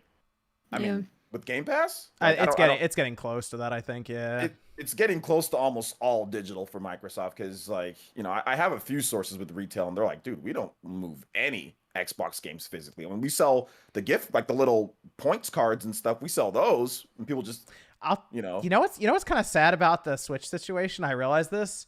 Some of the conversations I've had, if Nintendo was just all digital and they didn't deal with cartridges at all, like they just made a decision. They're like, we're not going to do anything with that. We're just going to go all digital. There are actually several games they would have gotten that they did not get because of the storage size of their cartridges and how much it costs. There are a couple that just did not get past the mark of, we can't afford the cartridges, Nintendo's not going to subsidize it, and that's that. It's very interesting. There were some that were rumored and they just fell apart, and it's thinking about that with the cartridges, and they still haven't apparently gotten that much cheaper, which I guess now there's chip shortages and who knows how that is, but it's something interesting to think about with that. I don't think it's going to push Nintendo in one direction or the other, but it's well, the thing of what could have been for some of these releases. Sure. With digital gaming, besides convenience, there's no financial benefit for gamers, and I think that's what's going to hold it back a bit until they. I mean, we're talking about $70 digital games. What the fuck am I paying $70 for? That's tough, man. A case. I don't have a manual. I don't have a physical product in my hand. A digital copy of a game should be cheaper. Here's the funny thing, though, Sean. This is the funniest part. Profit, though. If you it does, but if you look around online, some of the people we've talked to on this podcast, Sean, they pay for not having that on their shelf. That, like, the convenience of not having it on their shelf is a selling point. Yeah, and you don't let them ever on the show again. the space is a thing, but to me, I mean, I guess sometimes it's an era that you grew up in, but for me, like, I value investing. It's definitely an era that you grow up in. Some people just don't like. Look at PC. PC's all digital now. Well, here's the thing: if I could buy something for $60, if I could buy the exact same thing, one is $60, one is $60, but one of those things that if I decide to, I could sell it for $30. I could potentially even sell it for more for a profit. But, you know, let's just say that, you know, my $30, I could recoup $30. Or the other $60 thing, I don't get any money for it. There's no way for me to sell that. Guess where you're wandering into right now. I was gonna say you're wandering into the metaverse. You don't even realize it. But it's not something that if only there was a thing that could on chain that could block all these problems I have with digital games. But I don't even think can someone come up with blockchain? They're trying to say, hey, look, digital's even going to be. But do you see how Sean came to that conclusion on his own there? That's why you see these companies making that jump, because they're going to try to convince people that they need that in order to do it. But that's what they're going to try to roll that in and convince people that that's why you need it. I think it's interesting though, because I think it was like a year ago or a year and a half, maybe even 2 years ago. I remember we were talking on the podcast about like how even the economy of an all digital landscape would look like. And how like new things are going to evolve and how we're going to adapt to that change or reject the change. And I think NFT is a good example of one of the biggest factors of them trying to navigate this all digital frontier kind of thing. It's creating like a new market space, but as to if it's actually the answer or if there's a better solution, like that, I think still remains yet to be seen. But I don't know. I think it's just crazy to me because it just like, I don't know. I just think about all the different crazes we've gone through, even through different games, like how gold currency in a video game like RuneScape or WoW could actually like help people out of poverty in different countries. Like they actually will mine and use in-game currency to help translate to real world currencies.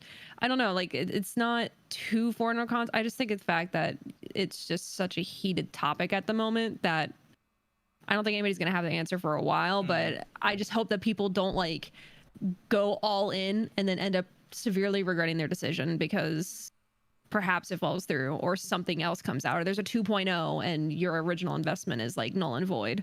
It's like kind of playing at the slow and steady race, I feel like. Yep. Unfortunately, these companies are like diving headfirst in already. Square just said a bunch of things. I don't think they know what they said. So they're just trying to give people FOMO for sure. Basically. I feel like, yeah. So, but here's the interesting thing with Microsoft. And I was thinking about these rumors that popped up a couple years ago, and then they came back again this past year, and it's all coming down to the Game Pass subscriptions. And I thought about it. I said, Microsoft could actually do something that would be really good overall for gaming. And that is if their Game Pass subscription numbers get to a point where they can just get rid of Xbox Live Gold. Yes. And do it this year. Do it at the end of 2022. That's a good point. You don't need to pay for online anymore. Mm-hmm. Because our Game Pass numbers are high enough to where we're willing to take the risk of getting rid of it in hopes of more engagement for our platform from people who just jump online. And I honestly, when we got the thing with Halo being free to play online, that did kind of make me think a bit about it. I'm like, wow, you don't really need Xbox Live Gold for their biggest release of the year. Like that was kind of that moment where I'm like, maybe they would do that. Get rid of Xbox Live Gold. They have to phase it out, right? And just tie it into Game Pass at some point. Like, why have... I know they already do, like, the Ultimate version, right? But, like, the Game Pass Ultimate that comes with Xbox Live Gold, so... Yeah, that's the thing. If you're on games with Gold, like, or Xbox Game Pass Ultimate, you technically have Xbox Live Gold mixed in with that, but you don't even realize it because no one looks at games with Gold is terrible. Yeah. Oh my gosh! Did you see what the games are? At this point, it's terrible. At one point, it used to be solid. It used to be good. Yeah. Yeah, but at this point, it's not so good. But like yeah, it's pretty obvious. Yeah, the money that Microsoft is investing is in for Game Pass games, not games with Gold games. Yeah. It's bad when sometimes you'll get these games and the best ones. It's an original Xbox game or it's a 360 game. You're like, hold on a minute. What is going on here? Why do I look over at PlayStation Plus and they're getting Persona 5 Strikers coming up here? And I look over at Microsoft and I can't even remember the 4 games they announced. It's like, I think one of the best games is an Xbox Live Arcade game. So it's Radiant Silver Gun. It's winding down. Yes, that's the one. So if I'm Microsoft and I want to make an impact, get rid of paying for all, because all of a sudden Microsoft introduces it back in 2002. Leaving 2022, they could be the ones who are like, yeah, we don't charge for online. Nintendo and Sony, they do that. We don't do that. That's probably still a big chunk of revenue because we've seen the Game Pass numbers, right? We've seen the Game Pass numbers and like the subscriptions, and while it's good, it's still not like anything like world shattering at this point. It's a good service, but it's still not anything crazy. So I think they might be relying upon that Xbox Live Gold revenue coming in. Here's the thing that's weird about that, if you consider it. The people on PC who are part of their Windows ecosystem playing the games don't pay for online, but the Xbox people do. Yeah. And it's very weird. That's a very strange thing to have all in one spot when you're trying to sell to both of them. But we're just like, this is the thing that doesn't make sense to me is like, people want to, whatever, your opinion on PC gaming, that's fine. But like, we're paying for internet, but at least we can do other things with other stuff on the internet. Like, we're paying for the internet, but there's tons of possibilities versus paying for the internet and then paying for the internet again. You're paying twice. I don't get it. Yep. It's a strange thing. And I guess for Microsoft, because they just started putting everything on PC, it makes less sense than people who are tied to PlayStation or Switch. And they're like, well, I mean, what am I going to do? Not play some of these games online, you know? But that would actually be interesting from Microsoft's perspective to do that if they could make it work with the numbers. I think people were trying to guesstimate how many numbers they need in terms of Game Pass Ultimate. Like 40 or 50 million subscribers. So I mean, they're like halfway there. Even if they just lower the price. Yeah, I mean, remember they tried to double it, and that was a disaster. I don't know what that was. I think they were trying to scare people. They're just trying to get people to Game Pass Ultimate, because I feel like they want to get rid of Xbox Live Gold, but they can't quite do it. Maybe by the end of this year, Starfield launches, people go, you know what, I'm just going to sign up for Game Pass Ultimate to get it. I'm not going to buy Starfield, I guess, whatever else, download it. That might spike their numbers to the point where they're like, all right, we're closing out the year. Don't worry about Xbox Live games with Gold anymore. Get Gold. Don't worry about it. It's gone. And I'm still in the boat of I have no idea how this works financially. And none of us do. No one does. Sean Layden's came out, and I respect him as a businessman. He's a very good businessman in my opinion, and he's like, I don't know how this works financially. And I just don't. I just don't see how you can just give away, or not give away. You're paying for Starfield and just Fable and Everwild. I know her about the development of that game. Everwild. Yeah, but like all these games that are coming. What was it? What's the Whispering game? What do they call it? Senua's. Hellblade 2. Yep. Hellblade 2. That game. Like it's just there. All these big games. I don't know how it works financially. Here's the interesting thing about that is Phil Spencer gets asked this question a lot. how does this happen? How can you do this? And it was funny because one comment he did, Sean, was stop pocket watching, basically, is what he said, right? But it's straight away, he's like, why are you worried about that to the person? I'm that's what what he said to the interview. It's like, why are you worried about that? It's like, oh, okay. But he said, it's a good comment, though. I like that. I like it. He said, Xbox Game Pass is very, very sustainable and it's not burning cash. This is according to Phil Spencer at November 15th. I'm not doubting him. I'm not doubting him on what he's saying. It's just, I'm a little, so that's the thing that's very hard to, he says Game Pass is very, very sustainable right now as it sits and it continues to grow. So I'm trying to wonder how they make that make sense in their mind. I feel like they're also counting, because there's microtransactions and, these first party games, doing a lot to try to increase engagement to these games to get more money after the fact.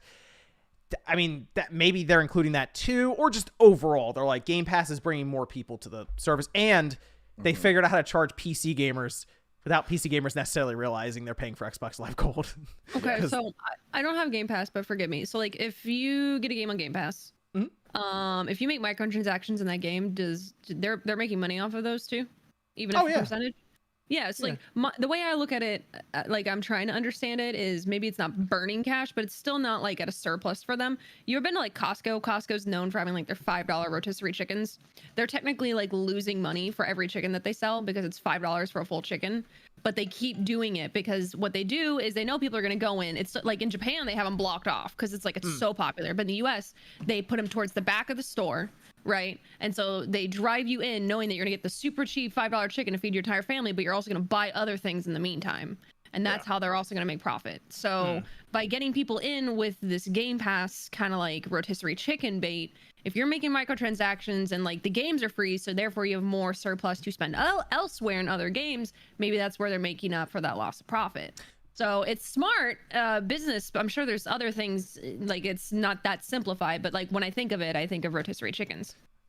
I also think that they don't mind if it breaks even or loses money for them right now, just because Microsoft has so much stuff going on. They're like, it's fine. But the Xbox division actually is doing better than it has in the past, and I think it's easier to sell the service to Microsoft that's a service company as opposed to just selling hardware and games like Sony and Nintendo do. So absolutely, they should definitely do this. This is the path for them, so it's just like later. That's what I'm talking about. It's like later, if the subs don't significantly increase, yet you have these massive games on here, but I think that's also why they remove games too. It's not like you get they pull games don't just stay there forever. They do keep a curation of games, and it's not like everything is on there forever. So some Yakuza games are leaving. Yeah. So there is that, there is that. So I mean, if these games stayed there, then this would be a big problem. But all I know is I'm taking advantage of Game Pass while it's there, as long as I can. Well, it's the price that it is, and while it's there, I am. I'm taking advantage of it. Let's go. Redfall. I don't even know what that is. I'm downloading it. The CG looks cool. I think I'll probably find like the dollar thing, like when that game comes out, just so I can try it out. Get a couple Snickers bars, you'd be good till next Thursday. Yeah, that's how I did it before. Although I paid for an extra month because I just forgot about it, and they got me there. But that's their game. Yep. Yeah. I think 2022 will be interesting for Microsoft. I'd like to see them make that move, and I think they'll make more third-party deals. Like which game? Oh, Dying Light 2. That's one I was surprised they didn't make a move on. Although Techland, I think, has a lot of belief in that game that it's going to do really well. So good luck. It's launching in a pack. Yeah, month. That's going to be tough. That's going to be tough. Right? I mean, I'm really excited for it. I think it's going to be awesome. But in 3 weeks, I'm kind of on the Horizon and Elden Ring. I'll just the way it is. So Horizon and Elden Ring are coming out. So. I'm looking forward to Sifu, which is, I think that game's going to be a lot of fun. Yes, I'm excited for Sifu. Yep. Let's see. We have some Discord questions. This is from Venicera saying, with the scarcity of the newest hardware, Falcom talking about focusing more on the Switch, and the idea that this generation could be a potential 10-year cycle, would the focus on the Switch and its limited hardware potentially hurt the industry's game development moving forward, or do you think it could accelerate the use of stream games to platforms not powerful enough to run locally? Well, the problem with stream games is they don't really work all that great right now, unless it's Stadia. And most people have crusty internet. Like a lot of people have crusty internet that's not even good enough to do them. But I think with their question, like a little bit of everything. It's not going to hold back the industry because the industry, like the Western industry, does not give a damn about Switch. So like a lot of they'll just make their games on PlayStation and Xbox, so they don't care. And if they feel like doing the streaming thing, they'll do it. When it comes to Japanese developers, I mean, their games aren't really most of their games aren't really pushing the boundaries anyway. And if they do, it's just going to be like a deal like Final Fantasy or something like, or it's just not going to release on Switch like Tales or something else. So sure, yeah. So I mean, that's kind of how I see it. Whatever games come, that will come. Falcom doesn't make high-end games that they're not, that's true. And most Japanese developers don't. The large, I mean, you do have those some. Tales of Arise was a big deal for Bandai. They made they made it up like a big deal. So it's a very big deal for Bandai, them. Yeah. But yeah, for Final Fantasy Final Fantasy 16 looks like it's a considerably bigger investment. So I just don't see that from most of the Japanese developers, and they're all still making games on Switch. Like Koei Tecmo's got multiple games coming out. You know, Sega's still going to make games on there. The SMT just came out. There's going to be more. You know, and so if we're saying this is a 10-year cycle, because I mean we could get 3 years in before any actual stock starts showing up in stores. I mean, by then you might see another Switch drop, you know, next gen refresh, something that makes it more powerful and easier to develop on, or absolutely more caught up. So there's definitely going to be another Switch within the next 3-4 years, you know. So it's not like the Switch is going to be around for like, you know, another 6-7 years or anything like that. What's interesting though is if this ends up being a very long generation overall. What's funny is Nintendo might end up syncing up close to them again if maybe Nintendo's next system is like a 6-year cycle or something. It could be interesting. They could end up getting back on track with them just because of that. That'd be so funny. It's like they finish it. It's like there's like the Switch 3 is out. Yeah. That'd be so hilarious, man. Let's see. This is Rhett saying, I just went for a road trip to Oregon. Saw the place Life is Strange and Days Gone were based off of. Oh, nice. Does any of the cast have similar experience visiting the real life place that inspired a place in your favorite game? Yes. The Lion King. I was in Africa and it was the exact same thing. No. I don't know. Going to any places in games. I'm in New York. Yeah, that's true. You got Spider-Man, True Crime, Streets of New York. True Crime. I like any that game. That was a good game. Or superhero theme. Oh yeah, people forgot about True Crime. That was a good couple of games, wasn't it? Yes. Yeah, those are good games, man. I would like to see another one of those. Zoob says, what does each cast member predict the Switch's lifetime sales will be rounded down to a multiple of 10 million? 120 would make it the number 3 best-selling console. 150 would put it neck and neck with the current top 2. So on, so on. Okay. Parasite Eve was in New York. What? Oh gosh. Parasite Eve coming to Switch? What? How many Switch systems do you think selling, Sean? Depends. It depends on how if they do a true successor, or if they do a stopgap successor, or if they're doing it like, you know, phones and iPhones. I think, let's say that the next Switch that releases, there is no Switch Pro. The next one that releases is a successor. I think 120 to 130 is doable. Sounds about right. Yeah. But not crazy. If they extend the Switch to include a Switch Pro, and that's their kind of newish system for the next 4 or 5 years, gonna pull a Game Boy Color. Pull a Game Boy Color. They've just drop it right before. in that same category. Yep. You know, you had Game Boy. You actually had make Game a Boy. collage out of it and put it on. We can argue about it in 15 years. We had Game Boy, Game Boy Pocket, and Game Boy Color. 3 systems under one umbrella that sold 120 million. So sounds like cheating. Yeah, it is cheating. But I think you gotta talk about much bigger numbers if that's the way they go. Yeah, that it could if they do that and it extends another 3 or 4 years. I mean, it's just being the best selling system ever made. Then just the way it's going. The sad thing is they're basically not gonna be able to make as many next year. So they're like, what do you want us to do? Probably make like 17 or 18 million as opposed to, I bet you they wanted to make like 28 million. Probably. Yeah, they lowered based it on their from, yeah, they lowered it. John, you reported on it from 25 to 24. But before that, they were doing almost near 30. Yeah, I bet you it's gonna. I think it's gonna get even lower than that over time because they're gonna be like, oof. I'm guessing that it's going to be something they could probably do about maybe 20 million or so. That's even that's significantly lower than the 24. So if let's just say they do 20 million over the next 2 years, they're at 100 million right now, and that's minimum of at least 40. And we're not talking about residual sales afterwards. Like, let's say after the system's dead and people just want to buy whatever's left. We're not even talking about that. So I would say minimum 140 million. There you go. That's it. There you go.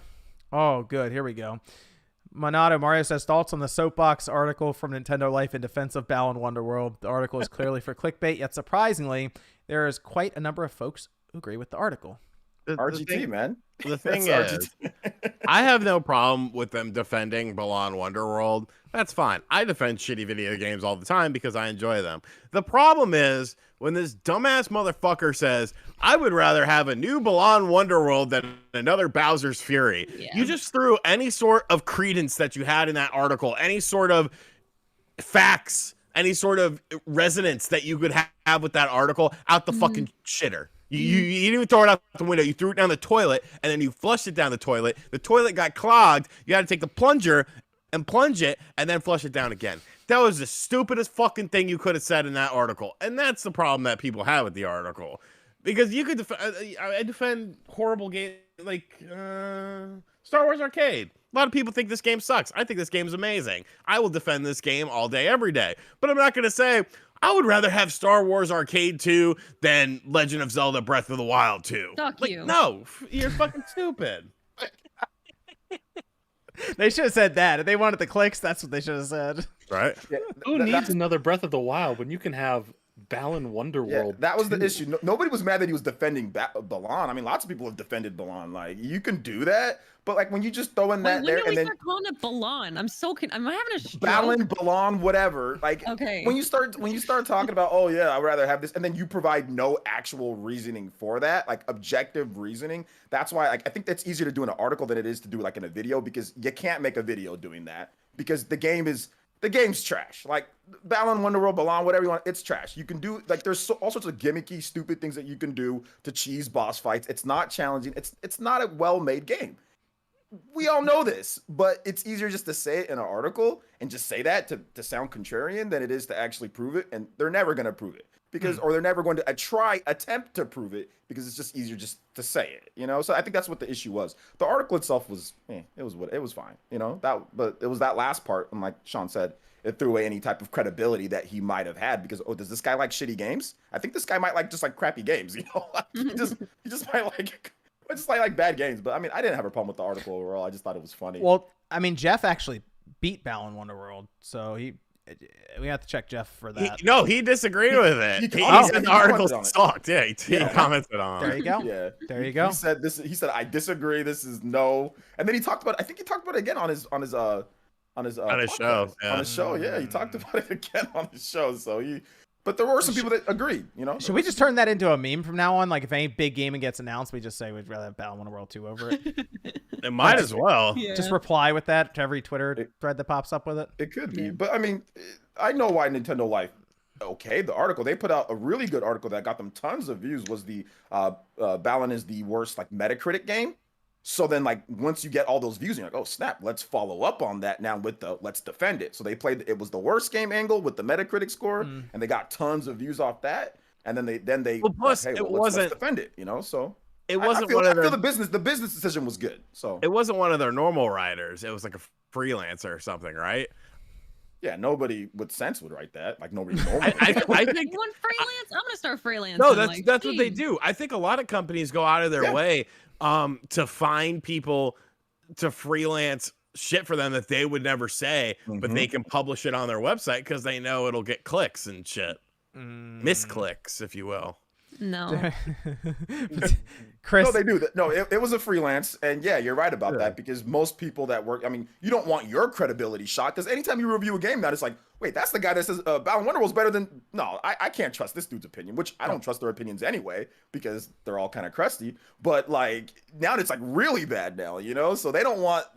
They want to make that clear separation. Hey, that guy wrote it, you know?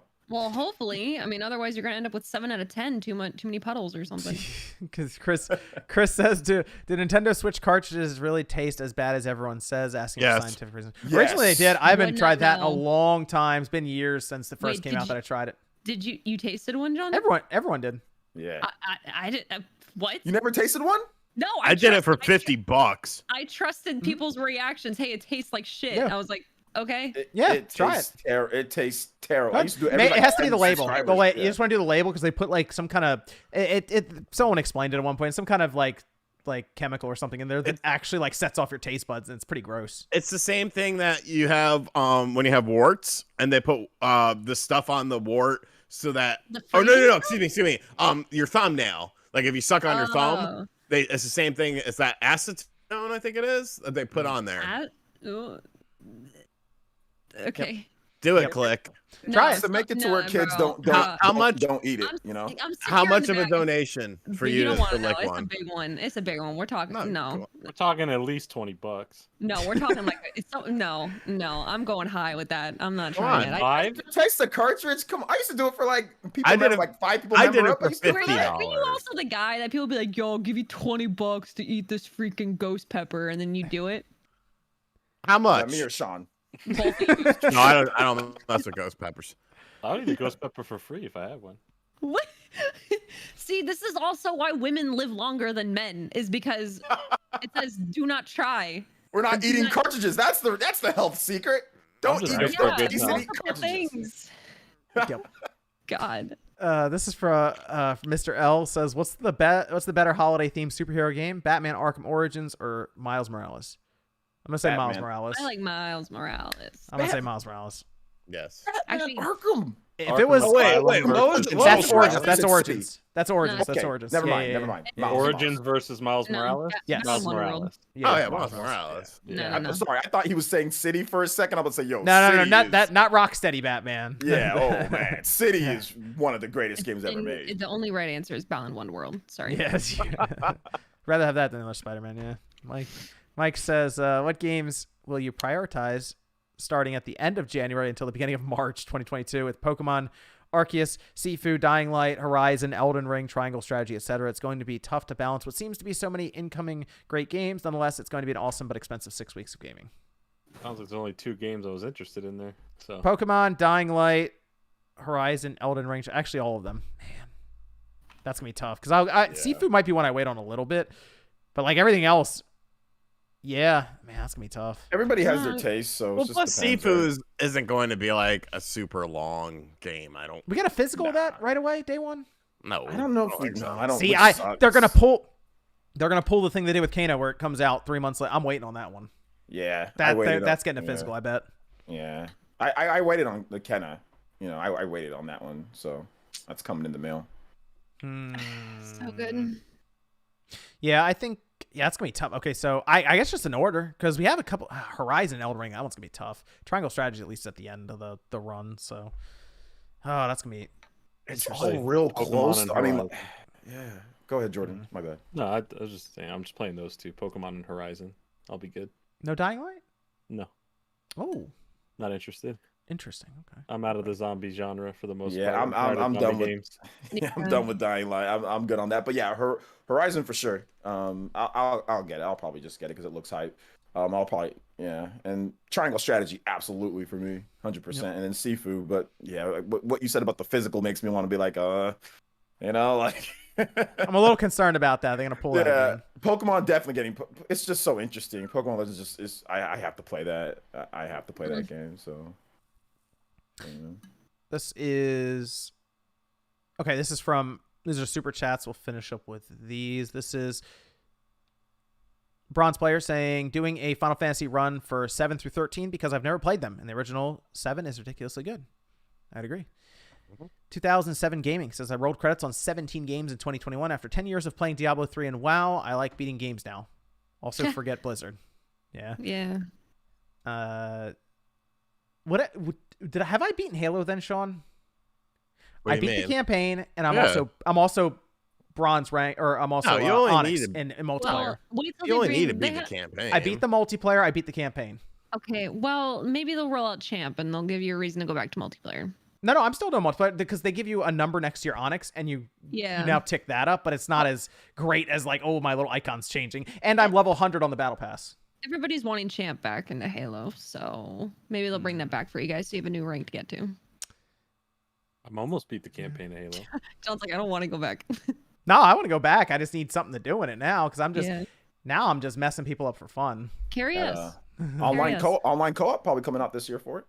It's probably coming out May, I bet. Ooh. Yeah, it's gonna be a minute. I'll tell you that now. I think it's gonna be a little while. Yeah. Then we can actually get Sean to play the campaign.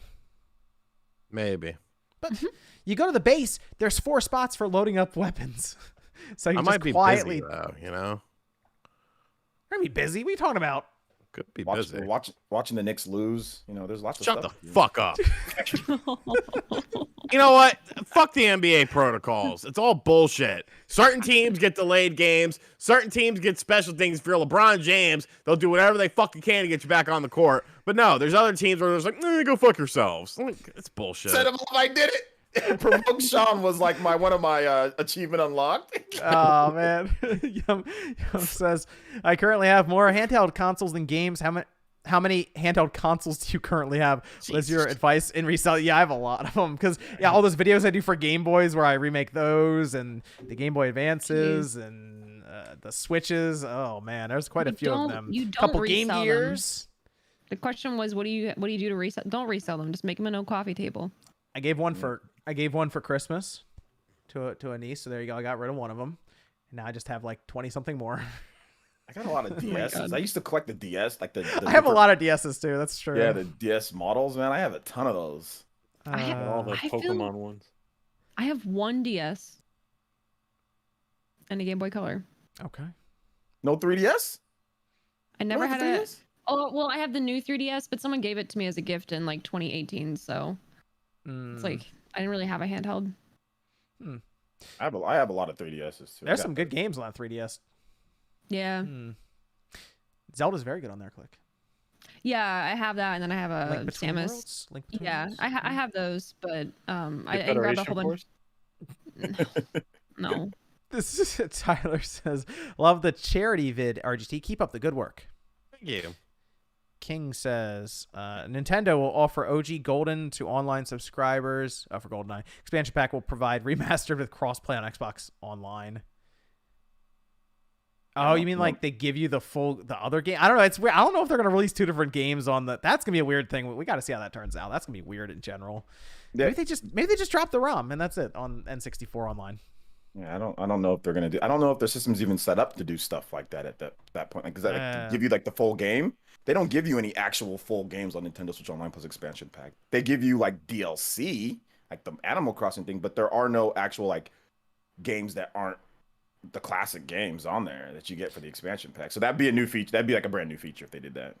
Sal says, just picked up a Switch OLED after telling myself I would not needlessly upgrade, but the screen is a game changer. Thanks for all the content, guys. It is. With says, does anyone remember GoldenEye Reloaded? GoldenEye Reloaded. Wasn't that GoldenEye Reloaded was the... Oh, was that... I don't think that was the Wii and the PS3 game. No, that was for the... Oh my gosh, was that for the PlayStation 3? Where did I play that? I think it came out before that Legends game. Did I play it on the PS3? I feel like that was a game I was very disappointed in, if I'm remembering right. Oh yeah, GoldenEye. That's what. That game feel sucks. Like that's the one I was really. I definitely played that on the PS3 because I think I have it still. yeah, that game's terrible, isn't it? From what I remember. What the fuck are you talking? I have it. I have it on the PS3. Okay, I have this game on the PS3 still. It's at the office game? right now. GoldenEye 007 Reloaded. Look at the cover art. You'll remember it. I legit have this on PS3 at my office right now. I looked at the cover art. I was like, yep, I have that game. I don't remember this. All right, you research. I'm going to keep going. George says, what genres of music do you guys listen to? All right, Sean, what genre of music you got? This is the fucking with Daniel Craig, isn't it? Yeah, he's on the front. The same shit that came out on the Wii and the PS3, correct? And 360 people are saying. I got it on the PS3. No, but this is not the crappy one. I remember this one's not good. Okay, it's not so like the one that's it's like, not good. No, it wasn't good. James Bond GoldenEye 007, and then there's GoldenEye 007 Reloaded. That's what I have. Okay. This one's 007 Legend. Isn't he talking about 007 Legends? No, he's talking about 007 Reloaded, which is an actual game. and I've never played it. Really? You I've should. never played It's not very good. You should get it. Why would I play it? I listen to Italian disco. There you go. Thank you. This is from Joe saying, OJ's right. I never owned a 64, but I had family and friends that did. 007 and Smash were the big multiplayer titles we played when we got together. Smash was insane. Oh my! When that game first came out, bro, it was Smash parties, man. It was just, you didn't know what the hell you were doing, but it was fun as hell, man. I loved Smash. I thought it was like the greatest thing ever. This is Ace saying, Goldeneye playable above 20 FPS. I'm in. Chris says, Spawn, have you considered doing a breakdown of the Ambernick devices? Just got a RG351. There's and too having many a blast of with them. it. I've thought about it, but you're right. There are a lot of them, Sean. They but make there are one, some like, that are every impressive. week. They're like, here's a slightly different one. X Trash lost to PlayStation, says Jeff Scrub, a liar. Little clown emoji face. And said Starfield was 2021. He's picking fights in the chat through the super chat. It's an interesting strategy. Thanks for your money, bud. Parker says, what's your guys' most recommended and trusted emulators to try out? I'm looking to start emulation safely. Any tips as well? Oh, that is like the perfect MVG question, and he's not here. Dolphin. Real Dolphin, like you said. Retro Arch is like the one you just go grab. That they have module stuff built in. It's, if you're saying about safe and not having to necessarily go to isn't random this the same websites. fucking game that came out on the Wii? Because I specifically remember this intro. I'm pretty sure that they took it and put it on the PS3. That's what I remember when I got it. I was like, I feel like I've played this game, but they like mapped. He was talking about 007 Legends. No, Legends was terrible. Legends destroyed the franchise. Like, right. I remember Legends. Yeah. With says PS Home might even make a comeback. I think it will. I think it'll make a comeback with the next PlayStation VR 2 this year. This is from Job saying, hi, always is Nate. I don't know what happened to Nate. Okay, here we go. Here's the then clarification. Joe says, misclick RT. Love you guys. Okay, love you too. GoldenEye 007 released on the Wii in 2010. Then they released an enhanced port of the game called GoldenEye 007 Reloaded. Yes. Okay. Because the Wii version wasn't bad. No, I played the Wii. The Wii version was okay. That one was good. I thought he was talking about the enhanced port. That's because shooters on the Wii made sense when you would just, in general, because you'd pick it up and use the pointer controls. Right. It was fine. So that was still really cool at the time, and it still works now with things like Resident Evil 4. Lala says, was 60th anniversary of Bond in 22. Do you think we get our first look at IO's James Bond game this year? Much love to y'all and Happy New Year. I hope so. I think they're going to do a really good job with that game, but it sounds like it was in super early development, so they might show us a CG trailer just to see how that's going to be set up, which would be cool. Just see what exactly they're doing story-wise with it. I says, Happy New Year, everyone. What was your best Xmas present? Happy New Year. I got an ice maker. I bought Frederick. You did get Frederick. You got a new addition to the family. Yep. Yay. Well, it's his robot vacuum. Christmas. I didn't get anything for Christmas. I didn't get anything either, but one of the things I ordered 2 years ago finally came in, so I'll go grab that. Is it from Limited Run? No, it's from the first 4 figures, people. Oh. Is that the Zelda thing? That probably looks cool. Oh, I love first 4. I gave away a lot of Christmas. I gave away Christmas presents though this year. Whoa, there it is. Yeah. Oh, Sparrow. Nice. And it glows. Whoa. Okay, and that I looks also pretty got cool. a mini one that matches it, and I also got a giant Cubone from Pokemon. Oh, cool. Nice. I love him. I did get my nephew a Fisher Price basketball hoop. So 20 years, I'm going to be an agent for him when he's in the NBA. There you go. Dude's going to be legit. He's going to be like 6'5" because his parents are tall. So, yeah. Nice. That's what it's an investment. That's my investment. So that's a good Christmas present because the dude's already shooting hoops. There he is. This That thing Cubone's dope. it is so heavy. Yeah. This is like solid. Is that from first 4 as well? No, this is from a different statue company, but this Okay. took three months in the mail just shipping. So. Job says, don't understand the love for Xbox. Oh, Xbox Pass. Games are disappearing now. Hey, try the games out. Look at it that way. This is a rental service. It's like what you pay for GameFly, just Game Pass. Then you can buy the digital rental service, but There just you done go. in a probably a better way than what rental was. Yeah. Christopher says, what do you guys think of Atomic Heart? Its Atomic Heart. It's multi-plat, but day one Game Pass. I mentioned that it's going to it. I gotta be honest, they showed that, and I was confused what they were showing exactly in the trailer. And even since then, I haven't looked as much into it. But I will be as we get closer to its release, because obviously it's on Game Pass, so I'll grab it and check it out. Looks like a very off-the-wall action game, though. Sokar says those data caps also impact game downloads. That's correct. T-Joe says, anyone else miss physical copies on PC? I partially wish those would come back and help alleviate the huge download sizes also hitting data caps. I do. I liked physical games on PC. It was cool. You open it up and you'd have like 8 CDs or 8 or 12 floppy disks. I got Mass Effect just not the legendary, but just the Mass Effect games on PC. And I bought that. I don't know why I did. You want a trip? Go look up what it took to install Windows 95 back in the day. You had 20 of these floppies, and basically you sat there and you popped it in and waited, and it would be like insert floppy 2. And you go, okay, insert floppy 3, okay, and you just do that. You'd sit there for like an hour and a half doing that. It was crazy, but that's where it was. Do you guys remember like when floppy disks? Like I wasn't old enough to where like in college we were still using those for my computer classes. Floppy disks were kind of cool, but not really. That's what it was, though. It took forever, and those floppies held, I think, 1.5 megabytes. Those ones did, so it was like 30 megabytes, and it took that long to install it. It was crazy back then. Ugh. I remember I think my school had already like weaned out of using floppies, but my dad still used them. So like he refused to buy like the super, like I guess they were expensive back then, but like when the USB drives first started coming out or whatever, they were extremely expensive. So USB expensive, drives, like 2 megabytes or something. And my dad refused to like buy them, and so like he kept trying to send me to school with the floppy disks. And my teacher's like, "You're gonna get a 0. You can't have your schoolwork on this. Like you can't have anything on this whatsoever." And I remember just like crying because I didn't know what any of it meant. I didn't understand any of it. This is on a ship saying, enjoy all of your content and witty sense of humor. Feel that I know you better. And once your channel is above after watching your intro video that you did years back, will you be doing a follow-up video? Sure. We can do that. I can do that eventually. Intro video. I haven't really thought about doing any intro videos for the channel. It's a good idea. Chris says, Happy New Year, everyone. Hope the holiday was great for you all. Will Xbox Game Pass and Game Pass PC eventually ever share a one-to-one library one day? Thanks. I'd like to think so. It's still pretty early on for PC, which they just changed the name like to make more sense. So I think eventually they will get to a point where it's one-to-one. So T-Joe says, remember when the Instant Game Collection first launched on PlayStation Plus? It was basically mind-blowing Game Pass. Mind-blowing Game Pass before Game Pass. Currently, PlayStation Plus offerings are meager compared to back then. Yeah, but they're still better than their competition of Games with Gold.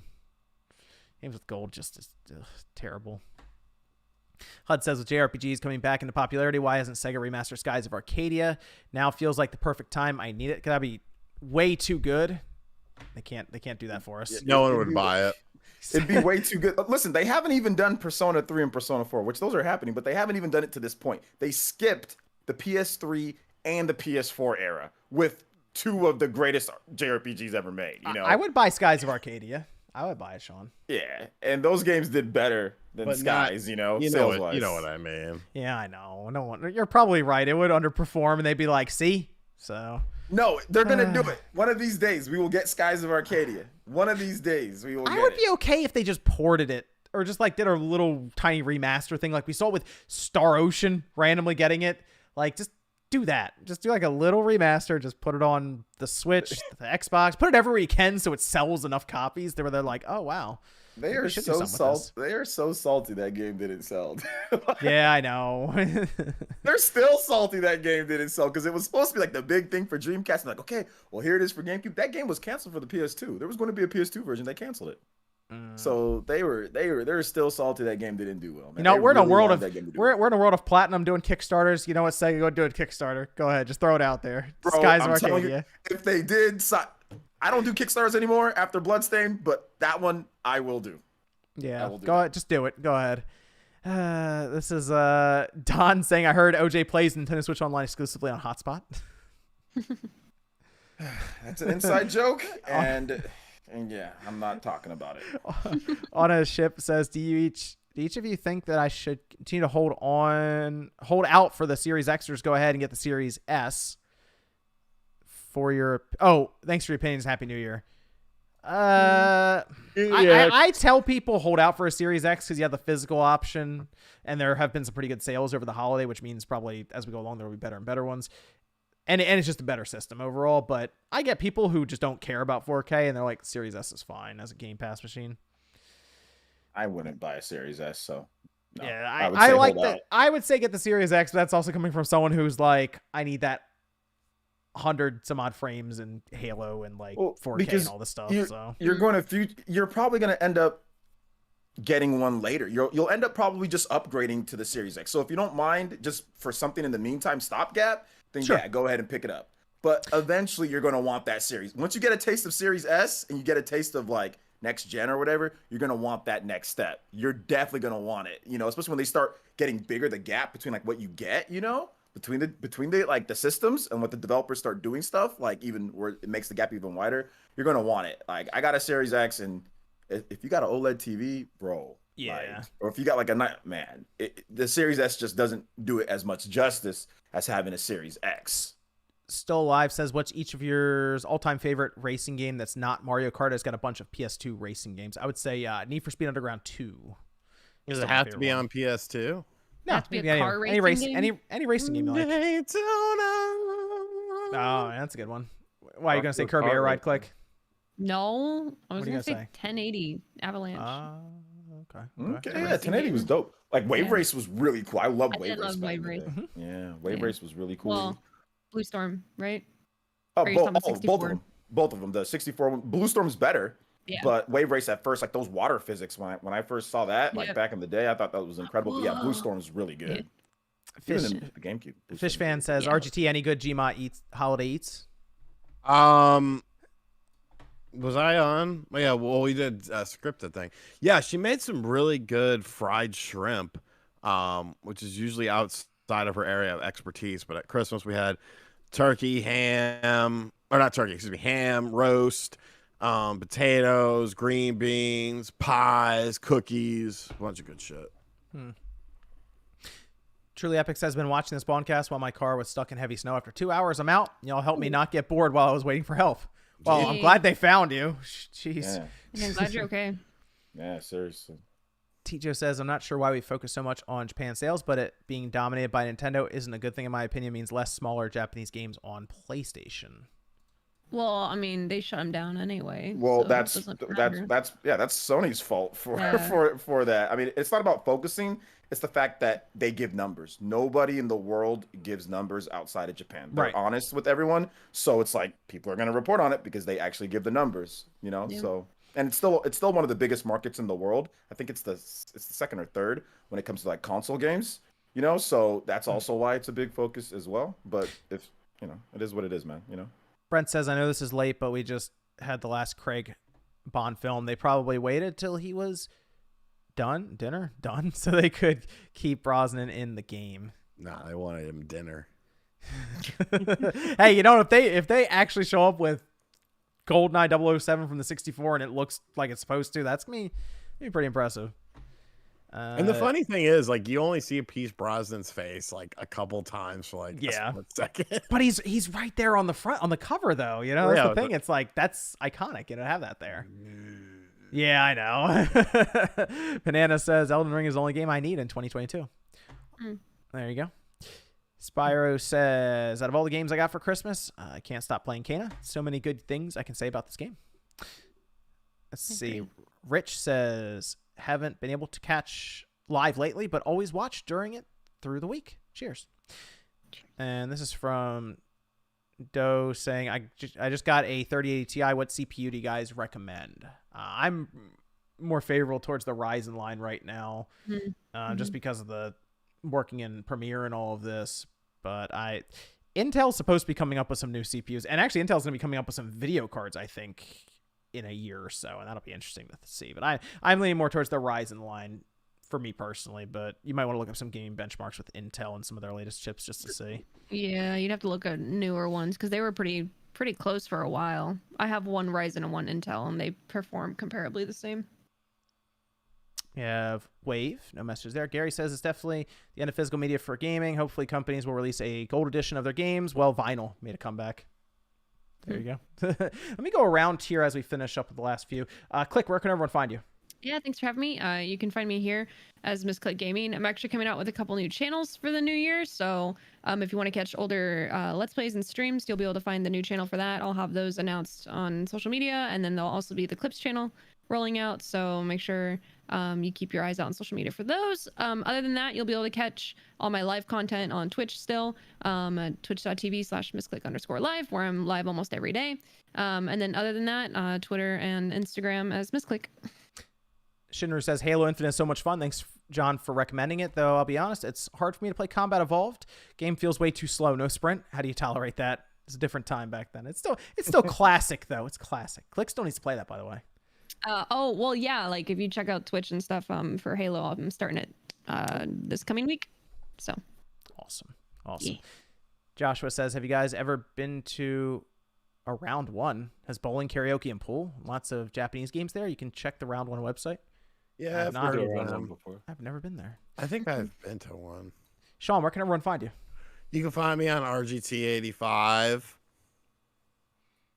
Okay. That's about it. That's about all I got. But my brain's kind of mushy. We'll see I'm where the week tired. takes you, huh? We'll see. Okay. Yeah, we'll ride by the seat of my pants a lot of There times. you Go go. watch videos you might have missed. Okay. Andy says, I bought the S for my truck with plans to get X for the house. Works for me. There you go. I mean, I guess you don't want to keep a bunch of like discs in your car anyway, necessarily. Yeah, I guess that makes sense. Yeah. Demi says, I got Cyberpunk for $10 and it runs amazing on my Series S. There you go. Domination says, do you think retro Madden games will rise in value? I think there's just... did they? They temporarily did, Wow. I just figured there'd be too many of them out there. There's just, I was- whenever you go places, there's just the thing you see stacks of Nintendo games always Madden. Well, WADA right now, Oh my gosh. selling one of the highest bidding games right now. At least when I last looked. Let me see if it's still high. Yeah, there's a John Madden football WADA graded on the Genesis going for $50,000 right now. That's a shame. you, WADA. That's a shame. Fuck Oh man. That's so scummy. Like that's legit the scummiest shit I've seen so far, man. That's so scummy. Emilio says, just saw John's Switch unboxing video back from when it just came out. He's been buff for a while. When did you guys start lifting? A couple of years ago. Oh, let me see. Freshman year in high school? There you go. Decades ago. There you go. I didn't start till later. So Yeah, I there you played go. football, Much so later in my life. Yeah, I started lifting a long time ago. Shinru says, did my 6-month comment pop up by chance? 6-month comment. Did I miss one from you, Shinru? OJ, where can everyone find you? I'm right here on YouTube, Player Essence. I stream almost pretty much daily, every single day stream. Got some cool RPG, Dragon Quest, Nintendo content. So if you're into Tales and RPGs and Nintendo games, then I do a bunch of crap on that pretty much every day. There's new videos. So thanks for the support. And more and more people coming over from the Spawncast. So I appreciate you, fam. So thank you, guys. Thank you for having me on once again, John. You kick me off every single week, but then you take me back every time that I ask to be back on. So I appreciate that, man. Seriously, I do. Thank you. Jordan, where can everyone find you?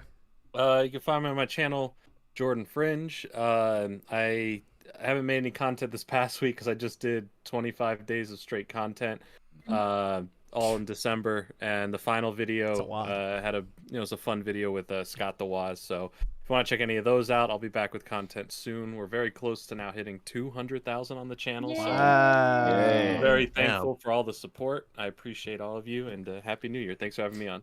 I think I found. I'll be bitter.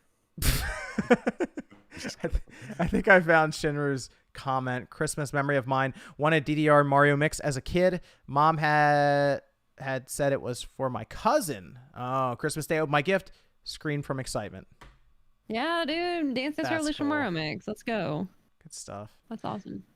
And okay, Andy Ackerman says, I drive a big rig for clarification. That makes sense. So you take the Series S on the road, leave the X at home. That's a good idea because the X is worth quite a bit more than the S right now. So, and Ross says, OJ, why don't you like Yakuza? I thought it would be up your alley. Would you play it with Nahoshi gone? I never said I don't like it. I just said I'm not the biggest fan of it. and I bought the Like a Dragon game, and I'll get to it at some point. But I did play the games back like on the PS2, and I played them on the PS3, and I don't find them to be as great as everybody else. I mean, is he talking about like Judgment, like or the old? Is he talking about like the new school Judgment? Just said Yakuza. He said Yakuza. General. Yeah, like the old school. I mean, they're okay. I just don't find them to be that great. I mean, they're all right, but they're nothing special in my opinion. But they're still good games. For other people, they're very good. Like I still recognize them, but nah, not really up my alley. But Like a Dragon seems like it's gonna be, something that I'll like a bit more. So once I'm done playing all this backlog stuff, I'll definitely get to it. But I did buy it though. I did buy it. It's a good RPG. Yeah, it's fun. Yeah, I'll definitely check it out. I know I hurt some feelings with my retro game rant, but I would like to end everyone with this statement. A copy of 1990 John Madden football for the Sega Genesis, manual included, and includes the box. The box has the $3 price sticker on it. The game is currently at $101 bidding with 1 day left.